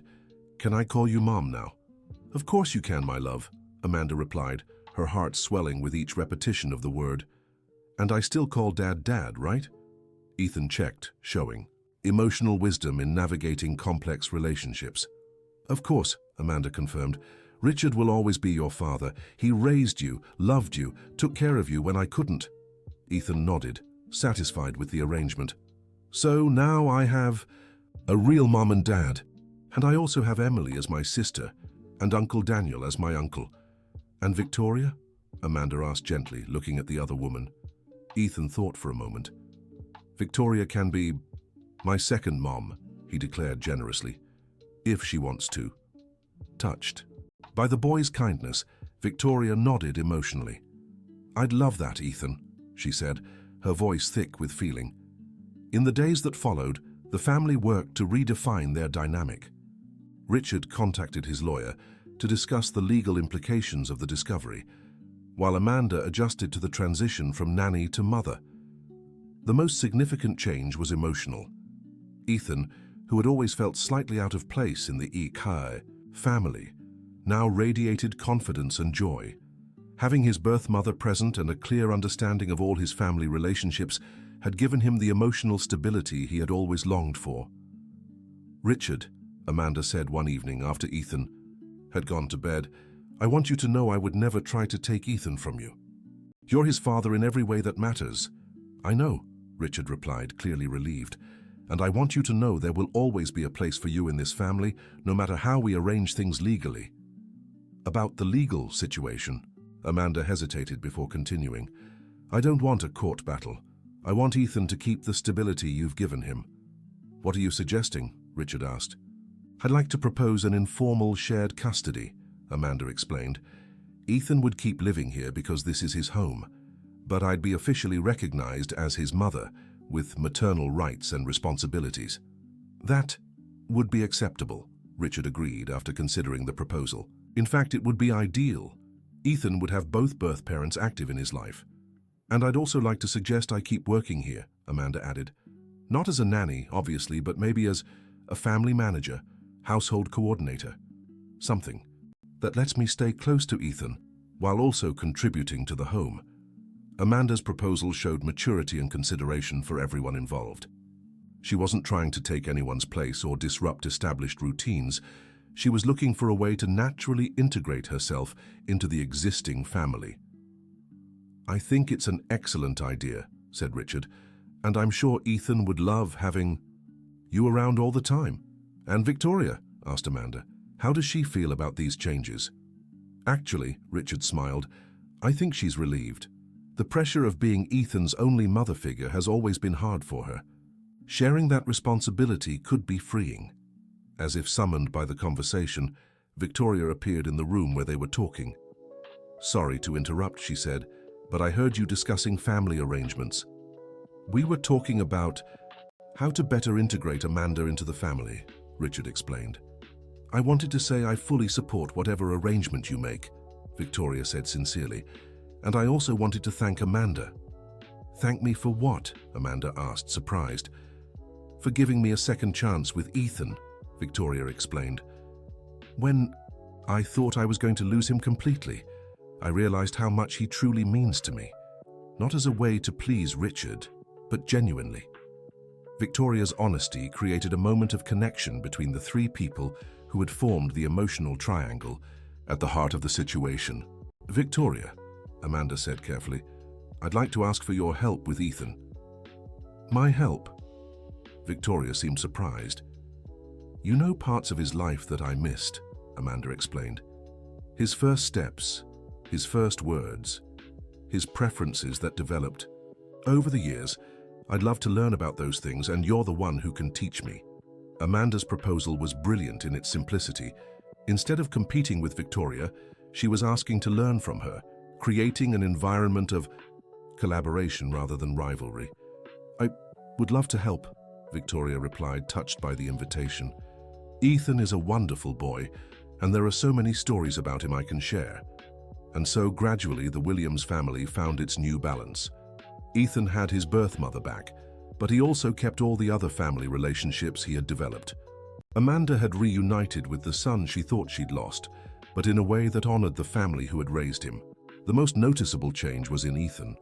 The boy, who had always shown emotional maturity beyond his years, now radiated a confidence and joy that infected the whole house. He knew exactly where he belonged and with whom, and that certainty was reflected in every aspect of his behavior. "Mom," Ethan said to Amanda one morning as she helped him get ready for school, "are you happy now?" "Very happy, my love," Amanda replied, kissing his forehead. "Why?" "Because before you always seemed a little sad, even when you were smiling," Ethan observed with the sharp perception of children. "But now you seem complete." Ethan's observation captured exactly how Amanda felt. For years, she had carried an inexplicable emptiness, a feeling that something important was missing from her life. Now she understood that emptiness was the absence of her son. "You made me complete, Ethan," she said honestly. "You were always the missing piece in the puzzle of my life." Months later, the legal situation had been peacefully resolved. Amanda was officially recognized as Ethan's birth mother, while Richard retained all his paternal rights. Victoria, with everyone's support, formally adopted the role of second mother, which worked surprisingly well. The Williams mansion had transformed into a unique model of a modern family. 3 adults working harmoniously to raise a child, each contributing their own strengths and perspectives. Ethan thrived in this environment. Your grades at school have improved, your relationships with classmates have strengthened, and your emotional confidence has grown exponentially. Being certain of your place in the family had freed you to explore other aspects of your personality and talents. "You know what, Mandy?" Ethan said one day, using a sweet variation of the nickname he'd kept since his nanny days.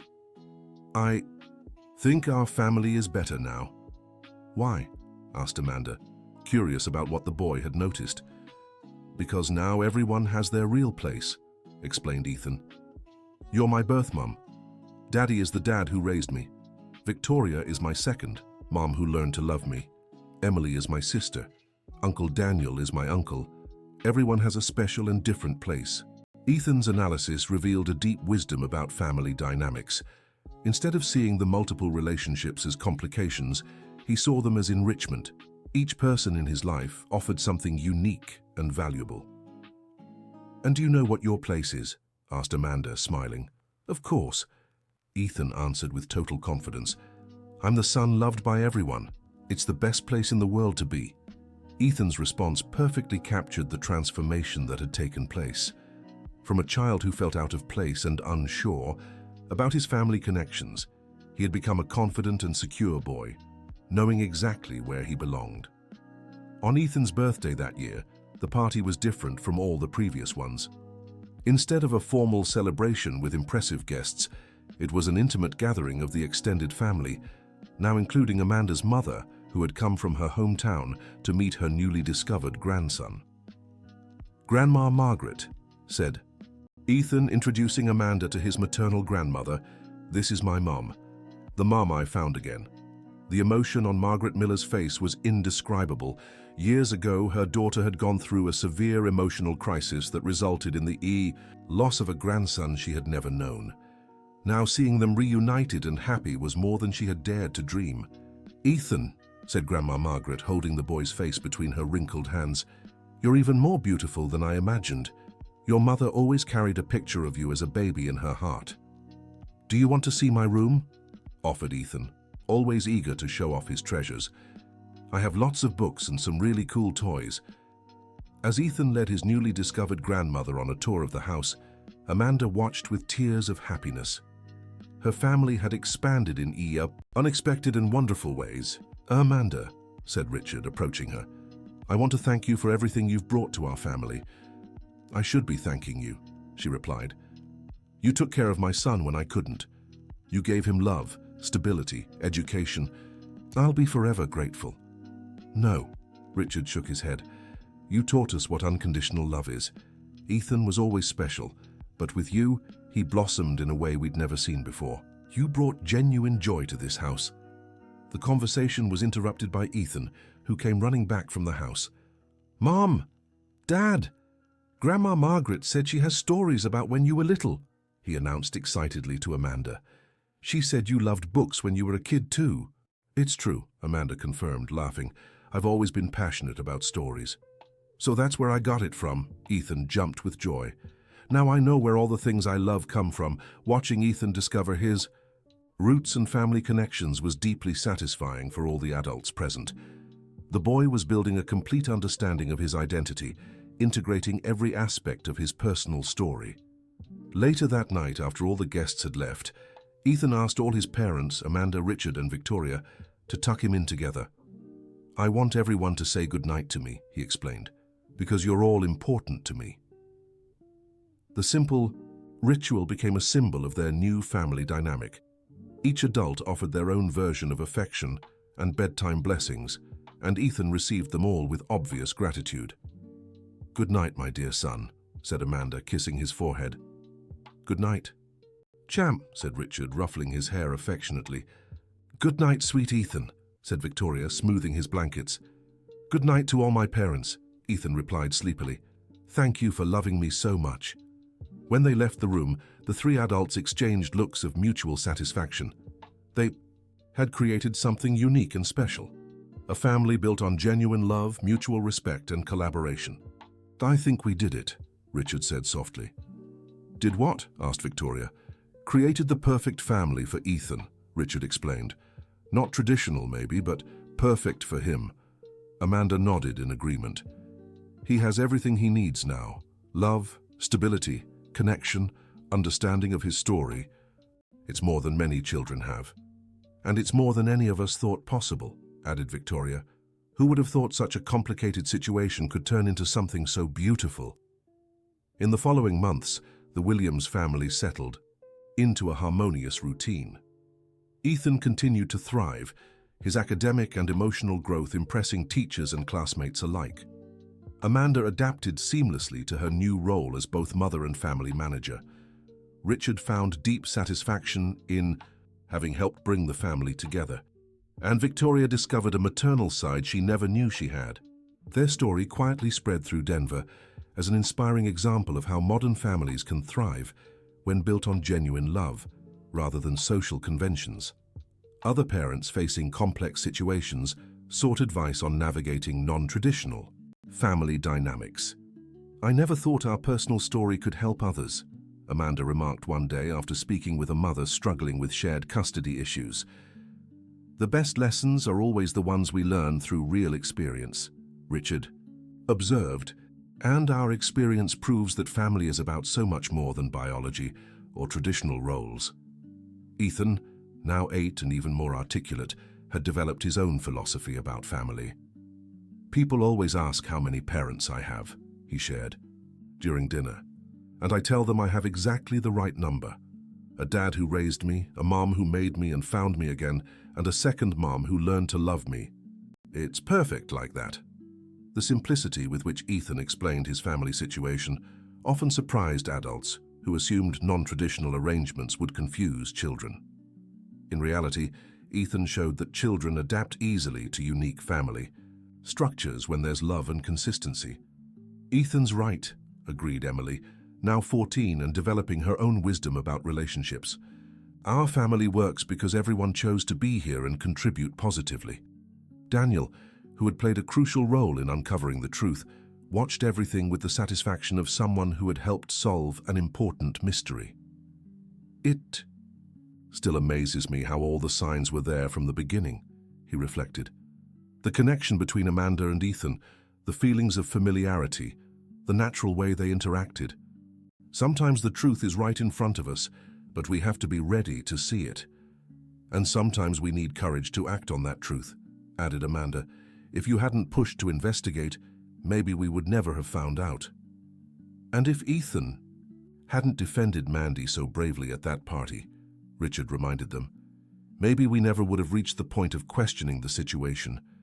The mention of the original party made everyone laugh. What had started as an awkward and painful night had turned into the catalyst for the most important discovery of their lives. "I still can't believe I said, 'she's my mum,' before, even knowing it was true," Ethan commented, laughing at his own intuition. "Your heart knew before your mind did," Amanda explained. "Love recognizes love even when we don't understand how or why." 2 years after the revelation, the Williams family had become an example of stability and happiness in their community. Ethan, now 10 years old, was a confident and well-adjusted child who spoke openly about his unique family during school presentations on diverse family structures. "My family is special because it proves love is more important than rules," Ethan said during a presentation to his class. "It doesn't matter if you have one mom or two moms, one dad or two dads. What matters is that people love and take care of each other." Teachers often used Ethan's family as a positive example of how modern families can take many different forms, all valid when built on love and respect. Amanda had resumed her studies in education, now with the full support of her family. Richard funded her schooling as an investment in Ethan's future, recognizing that a more educated mother would benefit their son. "I want to specialize in child development and family trauma," Amanda explained about her academic plans. "Our experience showed me how complex situations can be resolved positively with understanding and patience." Victoria, in turn, had found her place not just as Ethan's second mother, but as a mentor to other women navigating step-family relationships. Her honesty about her own struggles had created meaningful connections with others in similar situations. "I've learned that being a mother isn't about perfection," Victoria shared in her conversations with other stepmothers. "It's about growing alongside the child, learning to love in ways you never imagined possible." That year, during Christmas, the family tradition expanded to include Grandma Margaret, who had moved to Denver to be closer to Ethan. The house was filled with laughter, stories, and the kind of genuine love that transcends biological ties. "You know what amazes me most about our family," Emily said, watching Ethan help Grandma Margaret decorate the Christmas tree. "How we've all changed and grown because of him." "How so?" Daniel asked, intrigued by his niece's perspective. "Dad learned to prioritize love over social conventions. Victoria learned to love unconditionally. Amanda rediscovered her strength and purpose. I learned about emotional complexity. And you, Uncle Daniel, learned to take important initiative," Emily explained with wisdom beyond her teenage years. "And Ethan, what has he learned?" Amanda asked. Emily smiled. "Ethan learned that he deserves to be loved exactly as he is by all the important people in his life, and that will make him an incredible adult." Emily's observation captured the essence of the transformation that had taken place. Ethan had grown up knowing he was unconditionally loved by multiple people, each offering something unique and valuable. This solid foundation of love and acceptance would shape all his future relationships. "To our unique and wonderful family," toasted Richard during the Christmas dinner, raising his glass. "To families built with courage and love," added Amanda. "To second chances and new beginnings," contributed Victoria. "To truths discovered and connections rekindled," said Daniel.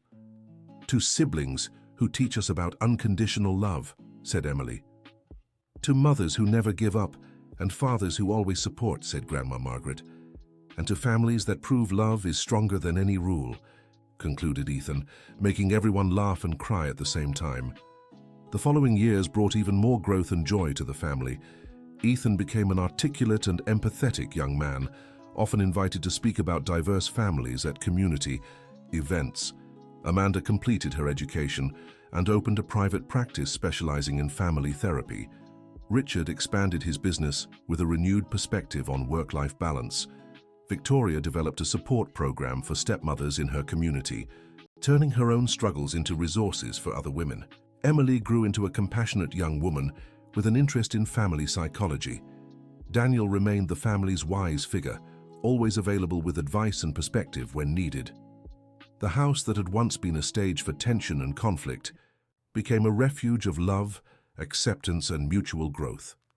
Visitors often remarked on the special atmosphere, a tangible feeling that this was a family who had consciously chosen to stay together and work for everyone's well-being.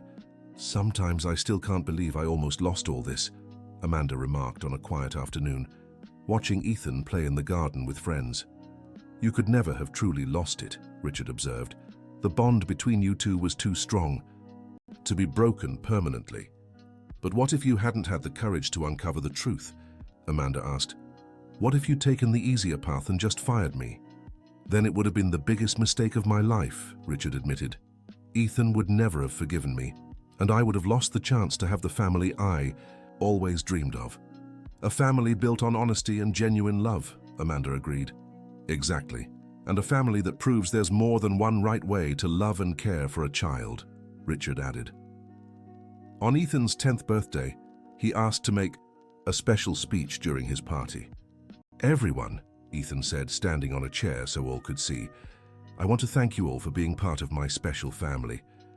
The guests, a mix of school friends, neighbors, co-workers, and relatives, listened respectfully as the boy spoke. "My family is different from most families," Ethan continued confidently. I have a mom who gave me life and found me when I needed her. I have a dad who raised me and loved me since I was little. I have a second mom who learned to love me, and now loves me so much. I have a sister who always supports me. I have an uncle who discovered the important truth. And I have a grandma who teaches me about my roots." He paused to take a breath, then went on.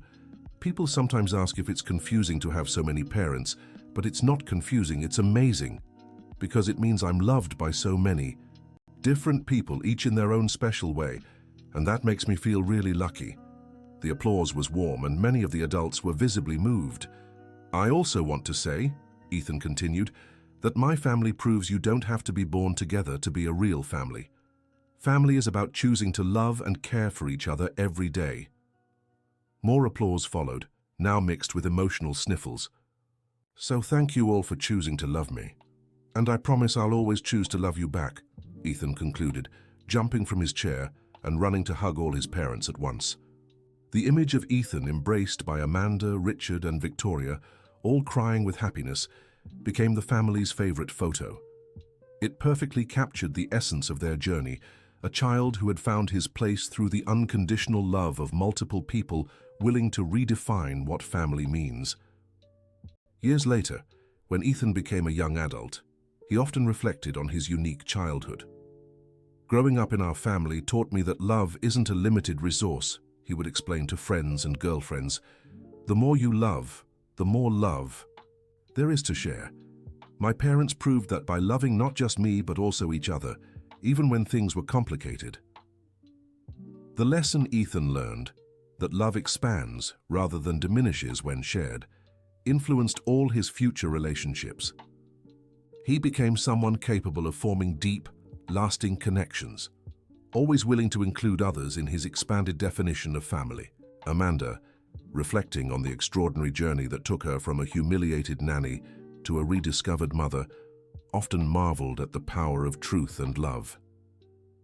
"If someone had told me at that fateful party that in just a few years I'd officially be Ethan's mother and an integral part of the Williams family, I would have thought they were crazy," she shared in talks about non-traditional families. "But the heart knows things the mind hasn't yet understood. Ethan and I recognized each other on a level deeper than consciousness, and thankfully, we were surrounded by people brave enough to question conventions and seek the truth, no matter how complicated." The Williams family's story eventually inspired other families facing complex situations. They received letters from adoptive parents, biological mothers, stepmothers, and children in complicated custody arrangements, all thanking them for showing that families can be built on love and choice as much as biology. "Our story proves there isn't just one right way to be a family," Amanda often replied to these letters. "What matters is that every person feels loved, valued, and safe. When that happens, the specific structures become far less important." Richard, in turn, became an advocate for more flexible and compassionate adoption policies. His experiences convinced him that many complex situations could be resolved with more understanding and less bureaucratic rigidity. "Ethan could have grown up without knowing his biological mother if we'd blindly followed traditional protocols," he argued in social policy meetings. "But because we were willing to question and investigate, our family became stronger and more complete." Victoria found her own voice in speaking about the challenges and rewards of being a stepmother. "I learned that you don't have to be perfect to be a good mother," she shared in support groups. "You have to be genuine, willing to grow, and brave enough to admit when you're wrong. Ethan taught me that children value authenticity far more than perfection." The family also established an annual tradition of hosting a Truth Day party, celebrating the anniversary of the discovery that Amanda was Ethan's biological mother. This celebration became an opportunity to reflect on growth, honesty, and the importance of questioning assumptions. Truth Day reminds us that it's never too late to discover important things about ourselves and our connections, Ethan explained, about the family tradition. And that sometimes the most important truths are hidden right in front of us. During one of these celebrations, when Ethan was about to turn 15, he made an observation that deeply touched the entire family. "Do you know what's the most special thing about our family?" he asked during the festive dinner. "What?" the others encouraged. "It's that each of you chose to love me, even when you didn't have to," said Ethan, his voice filled with teenage emotion. "Mom Amanda carried me and gave me life, but then chose to look for me when she found her strength again. Dad Richard adopted me when he didn't need to have children. Mom Victoria learned to love me even when it was hard. Emily accepted me as a genuine brother. Uncle Daniel fought for the truth when it would have been easier to ignore. Grandma, Margaret embraced me instantly as her beloved grandson." He paused, looking at each person around the table. "Everyone here made conscious choices to include and love me. That's really powerful. It means I'm not loved by accident or obligation, but by deliberate decision. And that makes me feel invincible." The silence that followed was heavy, with deep emotion. Everyone at the table understood that Ethan had articulated something fundamental about their family, that their love was conscious, intentional, and therefore extraordinarily powerful. "Ethan," said Amanda, her voice trembling, "you just explained why our family works so well, because every relationship here is based on an active choice to love and support. And that makes us stronger than families based only on obligation or convention," added Richard. "Families of choice are the most lasting," agreed Daniel, "because they're constantly renewed by conscious decisions to stay connected." That night, after everyone had gone to sleep, Amanda stayed in the living room, reflecting on the extraordinary journey that had begun with public humiliation and culminated in a family built on conscious love and mutual choice. She remembered the pain she'd felt when Victoria spilled wine on her dress, the confusion when Ethan defended her so passionately, the gradual realization that her connection with the boy was deeper than any professional relationship.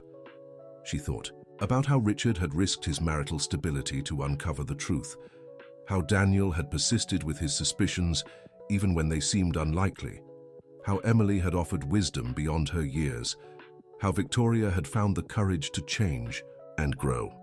And she thought of Ethan, the brave boy who had followed his heart even when his mind didn't fully understand his feelings, who had publicly declared his love for her before even knowing she was his biological mother, who had offered forgiveness and second chances to adults who had made mistakes. "My son has taught me as much as I've taught him," Amanda murmured to herself, smiling through tears of gratitude. The next morning, Ethan found Amanda making coffee in the kitchen. "Mom, are you okay?" he asked, noticing signs she'd been crying. "I'm perfect, sweetheart," Amanda replied, hugging him. "I was just thinking about how lucky we are." "Lucky how?" Ethan snuggled into the hug. "Lucky that we found each other again. Lucky to be surrounded by people who genuinely love us," Amanda finished, kissing the top of his head. "And lucky because our story has a happy ending," Ethan added, then paused thoughtfully. "Actually, it's not an ending. It's a new beginning, right?" The wisdom in Ethan's observation made Amanda smile. At 15, he showed a deep understanding of the ongoing nature of relationships and personal growth. "You're right, my love. Every day is a new beginning for our family," she agreed. Richard entered the kitchen at that moment, already dressed for work, but paused when he saw mother and son embraced in the golden morning light. "Good morning to my two favorite children," he greeted, referring to Amanda as the family's honorary daughter, something that had become natural over the years. "Dad, Mom was telling me how lucky we are," Ethan said, effortlessly including Richard in the conversation. "We really are," Richard agreed, pouring himself some coffee. "But we also work hard to maintain our luck. Love requires constant effort." Richard's observation captured an important truth about successful family relationships. They didn't happen by chance or sustain themselves automatically. They required daily choices to prioritize one another and work through inevitable conflicts. Victoria appeared in the kitchen shortly after, already dressed for her volunteer work at the local community center, where she coordinated support groups for stepmothers. "How are my darlings this morning?" she asked, kissing Ethan on the forehead and greeting Richard and Amanda with genuine warmth. "We were talking about luck and new beginnings," Ethan explained. "Ah, two of my favorite topics," Victoria smiled, "especially new beginnings. Our family is proof that it's never too late to start over the right way." Emily came down the stairs just then, now a 17-year-old with plans to study family psychology at university. "Our favorite morning gathering," she remarked, joining the group in the kitchen. "Happy beginnings for a happy day." "Emily, have you decided which university you'll choose?" Amanda asked, interested in the young woman's plans. "I'm still deciding between two options," Emily replied. "But I know I want to specialize in family therapy for non-traditional families. Our experience has shown me how much we need professionals who understand diverse family dynamics." Emily's career choice had been directly influenced by growing up in a family that defied traditional conventions. She wanted to help other families navigate complex situations successfully. "Whatever you choose, we'll support you completely," Richard assured. "And you'll always have our family as a research lab," Ethan joked, making everyone laugh. The light-hearted moment was interrupted by the ringing of the phone. Richard answered, and after a brief conversation, hung up with a troubled expression. "What is it?" Amanda asked, noticing his tension. "That was my lawyer," Richard explained. "Apparently someone is questioning the legality of Ethan's custody arrangements." The mood in the kitchen shifted instantly. Everyone knew their family situation, though perfectly functional in practical and emotional terms, existed in a legal gray area that could be challenged. "Who's questioning it?" Victoria asked, her voice heavy with concern. "We don't know yet," Richard replied, "but apparently someone has petitioned the court, claiming the current arrangement isn't in the child's best interest." Ethan, who had heard everything, felt a familiar anxiety rise in his chest. At 15, he understood the legal implications better than he had as a child. "Can they separate us?" he asked, his voice betraying fear he tried to hide. "We won't let that happen," Amanda declared firmly. "We'll fight for our family with everything we have." "Amanda's right," Richard supported.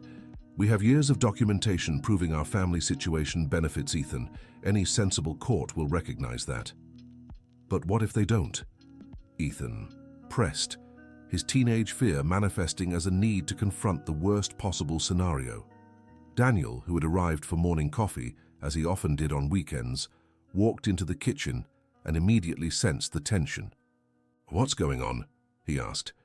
"Someone is legally challenging our family arrangements," explained Emily, summarizing the situation for her uncle. Daniel frowned, his legal mind immediately analyzing possibilities. "Who would have an interest in doing this?" he questioned. "You don't have any obvious enemies, and Ethan is clearly thriving in this situation." "That's the question we're trying to answer," said Richard. "My lawyer is investigating who filed the petition." Amanda sank heavily into a chair, feeling the familiar weight of anxiety. She had worked so hard to build stability in her life and Ethan's, and now someone was trying to tear it all apart. "Mum, don't worry," said Ethan, stepping closer and placing a hand on her shoulder. "We'll get through this together, like always." Ethan's emotional maturity in offering comfort to his mother, instead of seeking it for himself, showed how much he had grown and thrived in their unconventional family. "Ethan is right," agreed Victoria, joining the circle of support. "Our family has faced challenges before and always come out stronger." "Besides," added Emily, "we have years of documented evidence showing Ethan is happy, healthy, and well-adjusted. Any serious investigation will have to acknowledge that." Daniel nodded in agreement. "And we have an extensive support network, teachers, doctors, therapists, family friends, who can testify to Ethan's well-being and the effectiveness of his family situation."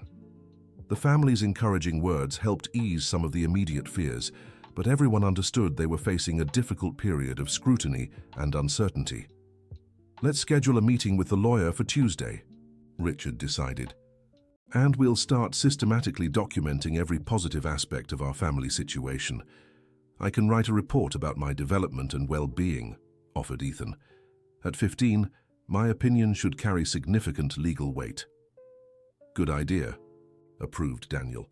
"And I can reach out to some colleagues who specialize in family law for additional insights. I'll gather testimonials from other families we know in similar situations," proposed Victoria, "to show that unconventional family arrangements can be successful. And I'll document my journey from nanny to mother, including all the professional support I received during the transition," added Amanda, her determination growing. Emily stood up with a resolute expression. "And I'll use this challenge as a project for my college application. I'll write about chosen families and how they can overcome legal and social obstacles." The family's unified response turned a threat into an opportunity to demonstrate their collective strength. Instead of fracturing under pressure, they came together even more tightly. In the following days, each family member worked diligently on their respective tasks. Richard coordinated with his legal team. Amanda compiled Ethan's medical and educational records. Victoria collected supporting testimonials. Daniel researched legal precedents. Emily documented academic perspectives. And Ethan eloquently wrote about his experience living in a non-traditional family. During this process, they discovered the legal petition had been filed by a conservative group questioning experimental family arrangements as potentially harmful to children. It wasn't a personal attack against the Williams family, but part of a broader political agenda. "That's both better and worse," Daniel observed after receiving this information. "Better because it's not personal and there's no specific animosity against you. Worse because it means you're being used as a test case for an ideological agenda." "What does that mean for our chances?" asked Amanda, worried. "It means we need to show not only that our family works, but that families like ours can serve as positive models for other similar situations," explained Daniel. Ethan, who had been listening carefully, raised an important question. "If we're a test case, does that mean the outcome will affect other families too?" "Most likely, yes," Daniel confirmed. "A legal precedent in your favor could make similar situations easier in the future. Against you, it could make things harder for other non-traditional families."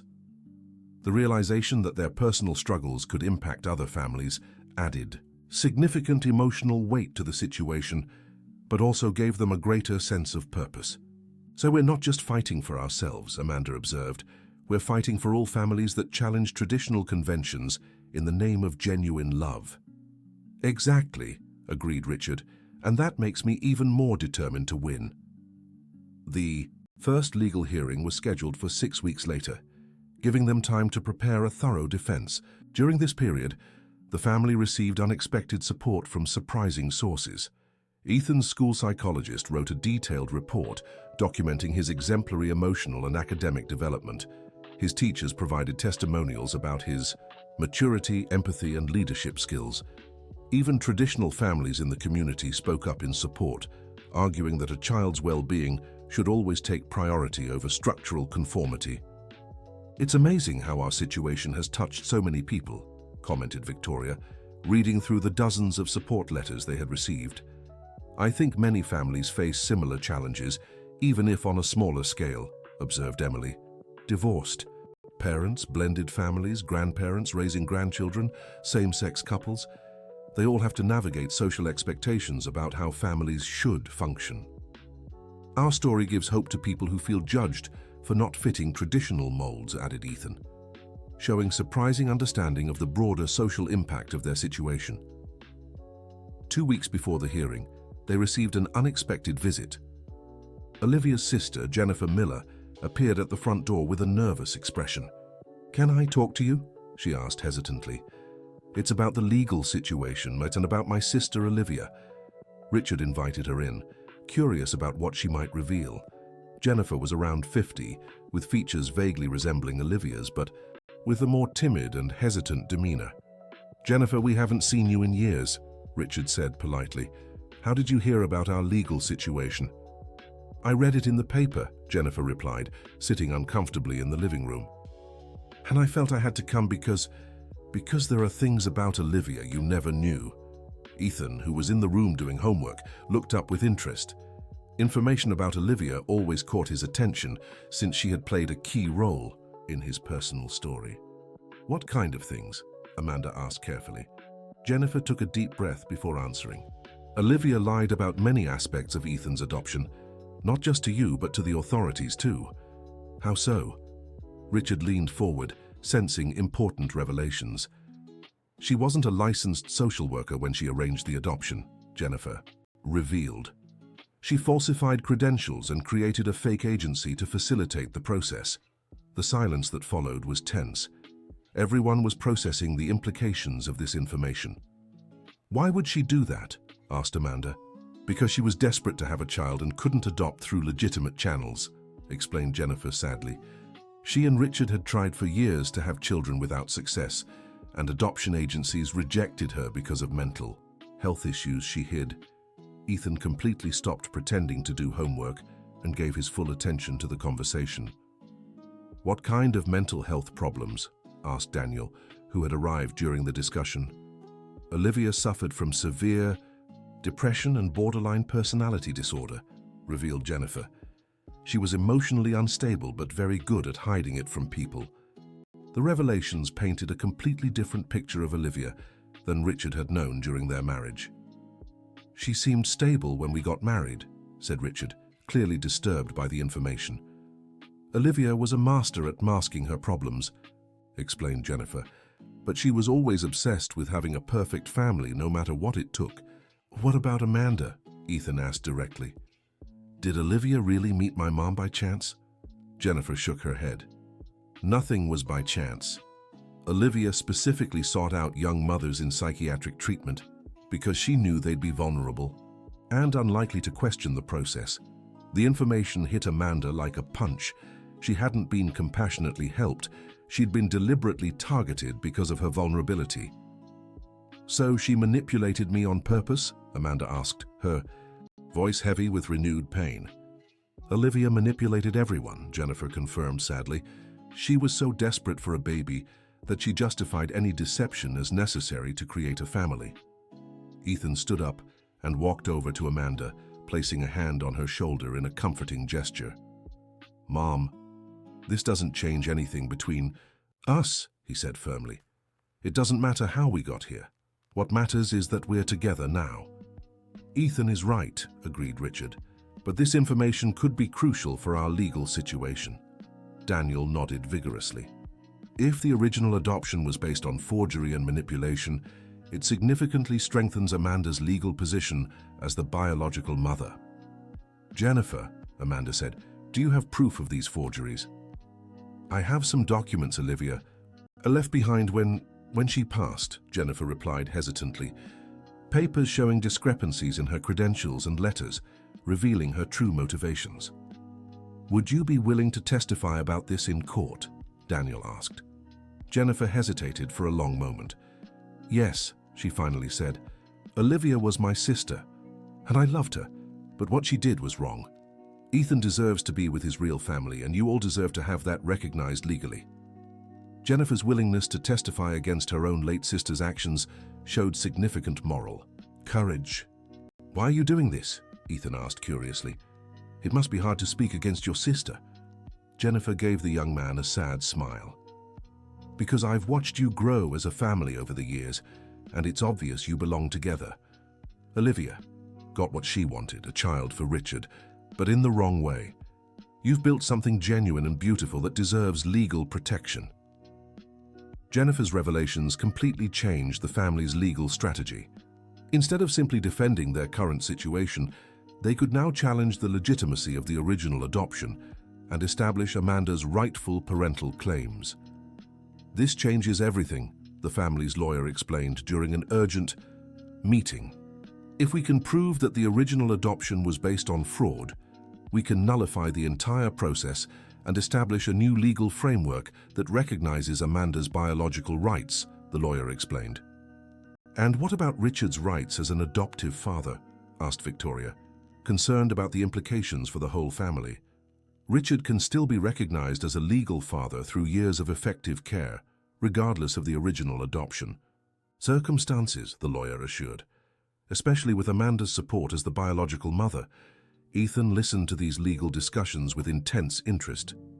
"So basically you're saying we can have our current family situation officially recognized by the law?" he asked. "Exactly," the lawyer confirmed. "Instead of existing in a legal gray area, you can have a clear structure that protects all the family relationships you've built." The prospect of genuine legal security energized the whole family. For years, they had lived with the underlying uncertainty that their situation could be challenged. Now they saw an opportunity to set a legal precedent for similar families. When the court hearing finally arrived, it drew significant attention from the local media.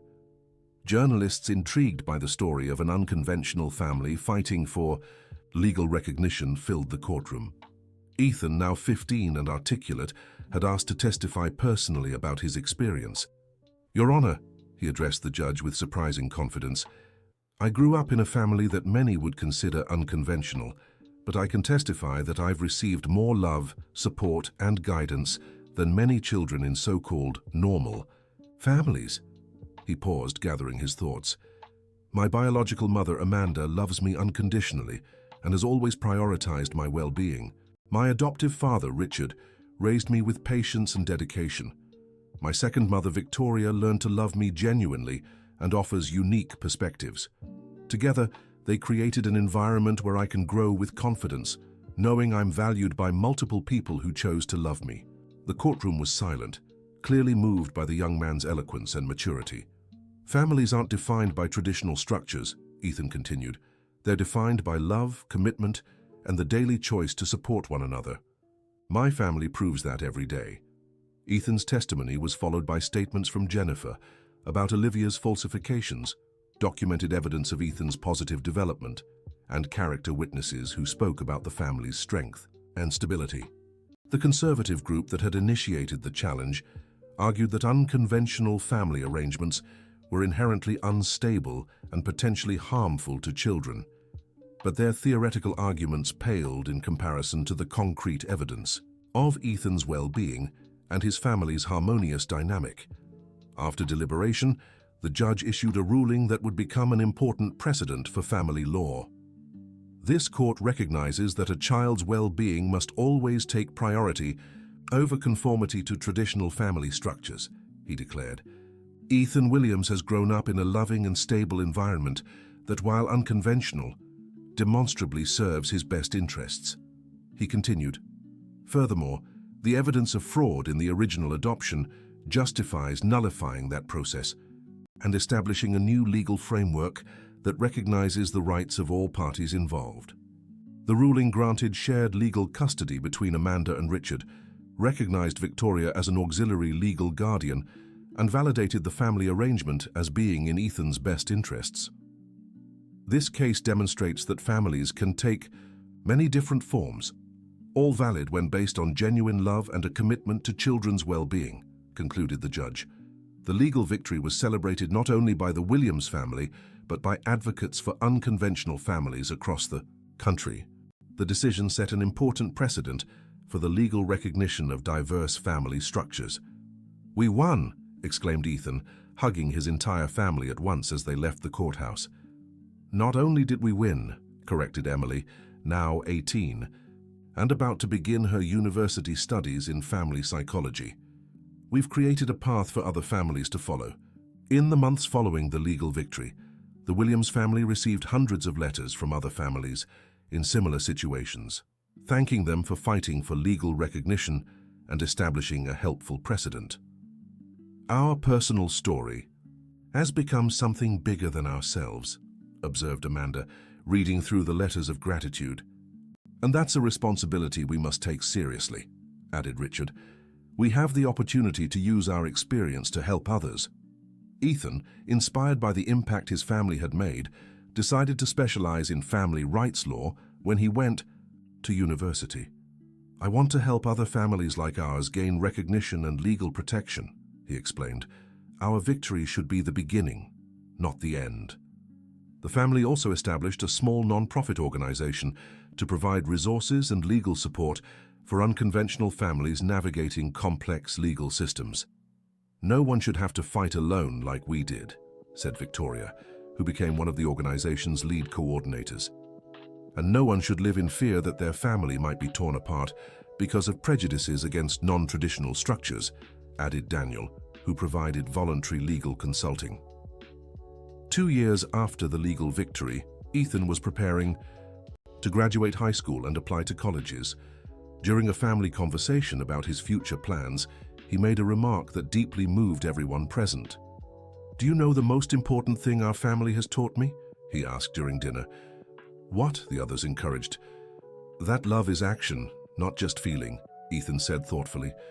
"Anyone can say they love someone, but you've shown me love through difficult choices, courageous fights, and a consistent commitment to my well-being. He looked at each person around the table. Mom Amanda fought for years to reunite with me. Dad Richard risked family stability to uncover the truth. Mom Victoria overcame her own fears and limitations to learn to love me genuinely. Emily always supported me like a true sister. Uncle Daniel persisted in seeking difficult truths. Grandma Margaret embraced me instantly as a beloved grandson. Ethan paused emotionally. You all chose active love over passive love, and that's taught me that meaningful relationships require work, courage, and a willingness to grow. That will shape how I love others for the rest of my life. The silence that followed was filled with pride and deep emotion. Ethan had articulated something fundamental about his family and about love in general. Ethan, Amanda said, her voice trembling, you've just explained why our family works so well, because each of us chose to love actively, even when it was hard. And now you're ready to take those lessons into the world, added Richard with obvious paternal pride. At Ethan's graduation 3 months later, he was chosen as class speaker. His speech about chosen families and active love received a standing ovation and was later published in local newspapers. Families come in many forms, he said to his class and gathered families. Some are created by biology, others by circumstance, and still others by conscious choice. All are valid when based on genuine love and mutual commitment. He looked at his own family in the audience, each face radiating pride and love. My family taught me that it doesn't matter how you come to love someone. What matters is how you choose to express and maintain that love every day. This holds true for families, friendships, romantic relationships, and community connections. Ethan concluded. So, when you go out to build your own families, whatever form they may take, remember that love is a verb, not a noun. It's something we do, not just something we feel. And when we choose to love actively, we create bonds that can overcome any obstacle. After graduation, Ethan was accepted into several prestigious universities to study family law. He chose an institution known for its programs in social justice and family rights advocacy. I'll miss having the whole family so close, he admitted on the eve of his departure for college. But you're not losing anything, Amanda assured him. You're expanding our family by taking our values and lessons to a wider circle. And you'll always have a home here no matter where life takes you, added Richard. Besides, joked Victoria, with modern technology, you can't escape us even if you try. Victoria's humor made Ethan laugh, easing some of the sadness of parting. Truthfully, I don't want to escape, he said honestly. You're the foundation that gives me the courage to explore the world. At university, Ethan quickly stood out not only academically, but as a compassionate advocate for students from non-traditional family backgrounds. He organized support groups for students from divorced, blended, adoptive, and other complex family structures. Ethan builds community wherever he goes, Emily reported during one of her visits home, just like our family taught him to do. Emily, now studying family psychology at a nearby university, often collaborated with Ethan on research projects about diverse family dynamics. We're documenting how unconventional families can be equally or even more successful than traditional, ones when there's genuine love and proper support, she explained during a joint presentation. During Ethan's second year in college, the family received formal recognition from a national family rights organization for their advocacy and for setting an important legal precedent. It's surreal that our personal story has become so influential, Amanda remarked during the awards ceremony. I think personal stories are the most powerful, replied Ethan, who had returned home for the occasion. Because they show that positive change is possible in real life, not just in theory. The award came with a financial grant, which the family decided to use to expand their non-profit organization, allowing them to help even more families navigating legal and social challenges. During Ethan's third year at university, he met Sophia, a social work student with her own complex family history. When he brought her home to meet the family, everyone was struck by her intuitive understanding of unconventional family dynamics. Sophia grew up with her grandparents after her parents couldn't care for her, Ethan explained. She understands chosen family and love that transcends biology. "It's wonderful to meet all of you," Sophia said during her first visit. "Ethan talks about his family constantly, and now I see why. You've created something truly special here. Anyone Ethan loves is automatically family to us," declared Amanda, hugging Sophia warmly. "That's right," agreed Victoria. "Family is about expanding circles of love, not limiting them." During Ethan's last year in college, he began working on his thesis about legal precedents for non-traditional families, using his own family as the central case study. "It's strange researching your own life," he commented during a visit home, "but it's also powerful to see how our experience fits into broader social and legal patterns." "And what's your main conclusion?" asked Daniel, interested in his nephew's academic analysis. "That societies supporting diverse family structures have more well-adjusted children and more emotionally intelligent adults," replied Ethan. "Our family is proof of that concept." "So your research validates our lived experience?" asked Emily. "Completely," confirmed Ethan. "And it suggests policies should be changed to support more families like ours." At Ethan's law school graduation, the entire family was present to celebrate. His valedictorian speech focused on the need for legal reform to better support diverse families. "Law should serve people, not the other way around," he declared to the assembled crowd. "When legal structures don't recognize loving, stable families simply because they don't fit traditional molds, then the law needs to change." After graduation, Ethan was offered positions at several prestigious law firms, but chose to join a small organization specializing in family rights advocacy. "I want to work directly with families like ours," he explained. "Money and prestige aren't important compared to making a real difference in people's lives." "We're so proud of your choices," said Richard. "You're using your privileges and education to help others, exactly as we hoped you would." A few months after graduation, Ethan and Sophia got engaged. When they announced the news during a family dinner, the celebration was immediate and enthusiastic. "Sophia will be the perfect addition to our family," declared Victoria. "She already is part of the family," corrected Ethan. "The engagement just makes it official. And we've already started planning a wedding that reflects our family's values," added Sophia, "including celebrating and honoring diversity." The wedding planning became a family affair, with everyone contributing ideas and support. The ceremony would be held in the same garden where the family had held their traditional Truth Day celebrations, symbolizing continuity and growth. "It's perfect," observed Emily, "starting their married life in the same place where our family learned important truths about itself." On the wedding day, Ethan looked radiant in his tuxedo, surrounded by his large, loving family. During his vows to Sophia, he specifically thanked each member of his family for teaching him about unconditional love. "Sophia, you're not just marrying me," he said during the ceremony. "You're joining a family that believes love multiplies when shared, not diminishes. I promise to love you with the same intensity and commitment my family taught me is possible." Sophia's vows were equally moving, acknowledging how Ethan's family had welcomed her so completely. "I never imagined I would find not just a soulmate, but an entire family that embodies everything I believe about love and acceptance," she said, through happy tears. During the reception, each family member gave speeches about Ethan and Sophia's relationship and the importance of family chosen by love rather than just circumstances. "Today we're not just celebrating a marriage," said Amanda during her speech. "We're celebrating a continuation of our family philosophy that love creates bonds stronger than any traditional definition can contain," said Richard. "Ethan and Sophia represent the next generation who will continue to challenge narrow definitions of family and love. And they'll raise children who grow up knowing family comes in many forms, all valid when based on genuine care and commitment," concluded Victoria. 2 years after the wedding, Ethan and Sophia welcomed their first child, a daughter they named Hope.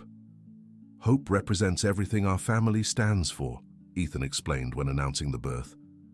"The hope that love can overcome obstacles, that family can be created through choice as well as biology, and that the next generation will be even more accepting of diversity than ours."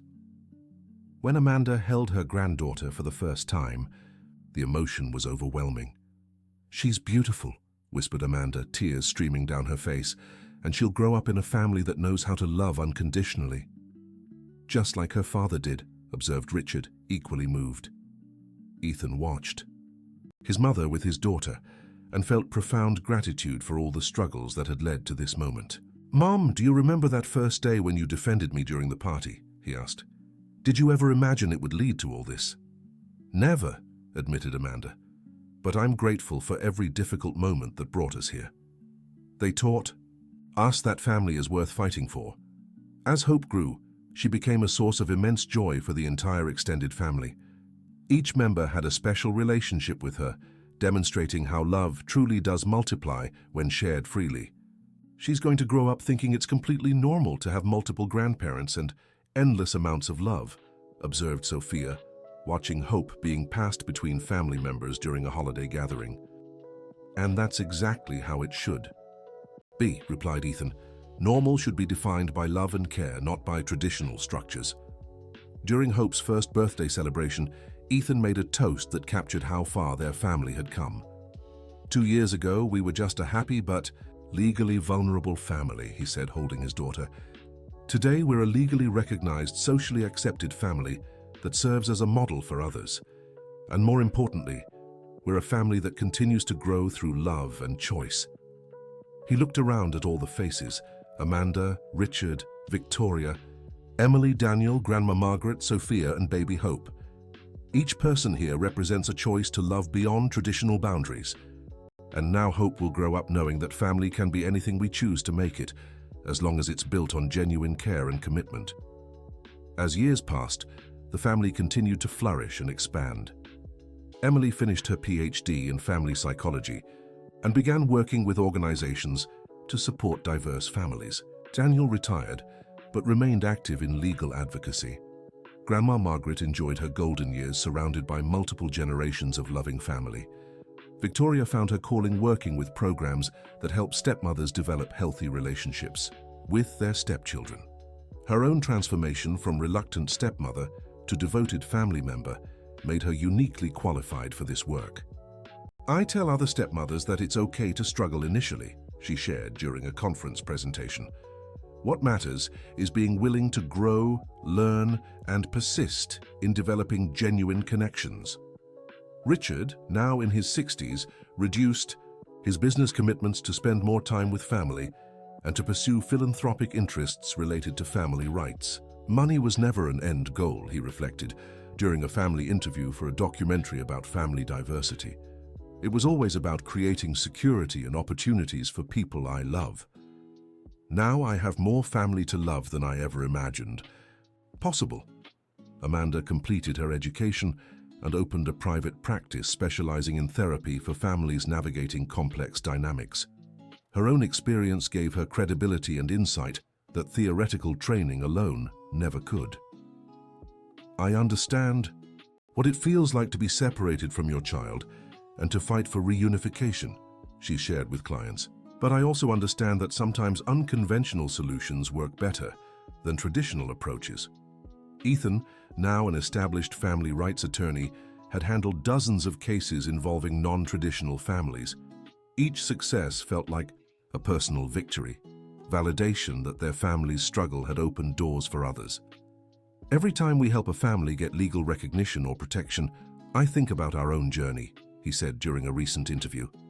"It reminds me why this work is so important." During Hope's 5th birthday party, surrounded by 3 generations of loving family, Ethan asked his daughter what she thought about having so many different people who loved her. "It's awesome," Hope replied with a bright smile. "Some kids only have 2 grandmas, but I have 3, and everyone gives me different kinds of hugs and different fun things to do." Her innocent perspective perfectly captured what their family had achieved: love that was multiplicative rather than competitive, inclusive rather than exclusive. "Out of the mouths of babes," laughed Sophia. "She gets it better than most adults do." "Children are naturally accepting of love in whatever form it comes," observed Emily. "It's society that teaches them to question and judge family structures." As the afternoon celebration continued, with Hope running between different family members for games and stories, Amanda found herself reflecting on how dramatically her life had changed since that evening when Victoria had publicly humiliated her. "I never imagined that a moment of such pain could lead to so much joy," she confided to Richard during a quiet moment. "Sometimes our lowest points become catalysts for our greatest growth," replied Richard. "That night forced us to confront truths we might have avoided indefinitely. And Ethan's courage in defending me set everything in motion," added Amanda. "He knew what he felt even when he couldn't understand why." "Children often have wisdom that adults lose," agreed Richard. "Ethan saw with his heart rather than his mind." As evening approached and guests began to leave, the immediate family gathered in the living room for their traditional end-of-celebration reflection time. "What did everyone learn today?" asked Ethan, continuing a tradition started when he was young. "I learned that joy multiplies when it's shared," said Hope, surprising everyone with her thoughtful response. "I learned that love is a renewable resource," added Sophia. "The more we give, the more we have." "I learned that our family continues to grow in beautiful ways," contributed Victoria. "I learned that gratitude grows deeper with time shared." "Emily, I learned that legacy isn't about what you accumulate, but about what you create," reflected Richard. "I learned that home isn't a place, it's a feeling," concluded Amanda. Daniel, who had been quietly observing, added his own reflection. "I learned that sometimes pushing for truth, even when it's uncomfortable, leads to more beauty than anyone could have imagined." Ethan looked around at his assembled family, feeling a familiar surge of gratitude and wonder. "And I learned that some stories don't have endings, just new chapters," he said. "Our family story continues to evolve, but the central theme remains the same: love that chooses to persist, grow, and multiply." Years later, when historians and family researchers studied their story as an example of successful, non-traditional family structures, they would point to several key factors that contributed to their success: courage to face difficult truths, willingness to challenge social conventions, commitment to child welfare above all else, and most importantly, an understanding that love is active rather than passive. But for the family themselves, the success wasn't academic or theoretical. It was lived daily in small moments, in laughter shared over breakfast, in support given during challenges, in celebrations that included everyone regardless of their traditional role, and in the confident knowledge that they belonged to each other by choice as much as by circumstance. Ethan often told his daughter stories about how their family came to be, always emphasizing that love was a choice that had to be made repeatedly, not a feeling that simply happened once and lasted forever. "Remember, Hope," he would say, "family isn't just people who are related to you. It's people who choose to love and support you every day, and you choose to love and support them back. That's what makes it real." As Hope grew, she indeed embodied everything her family hoped future generations would represent: acceptance of diversity, confidence in love's power to overcome obstacles, and a natural understanding that belonging comes from shared values and mutual care rather than just shared DNA. Their story became a testament to the power of persistence, truth-seeking, and the willingness to redefine family in terms that prioritized well-being over convention. It proved that when people choose to love actively and courageously, they can create structures that not only support their own happiness, but serve as inspiration for others facing similar challenges.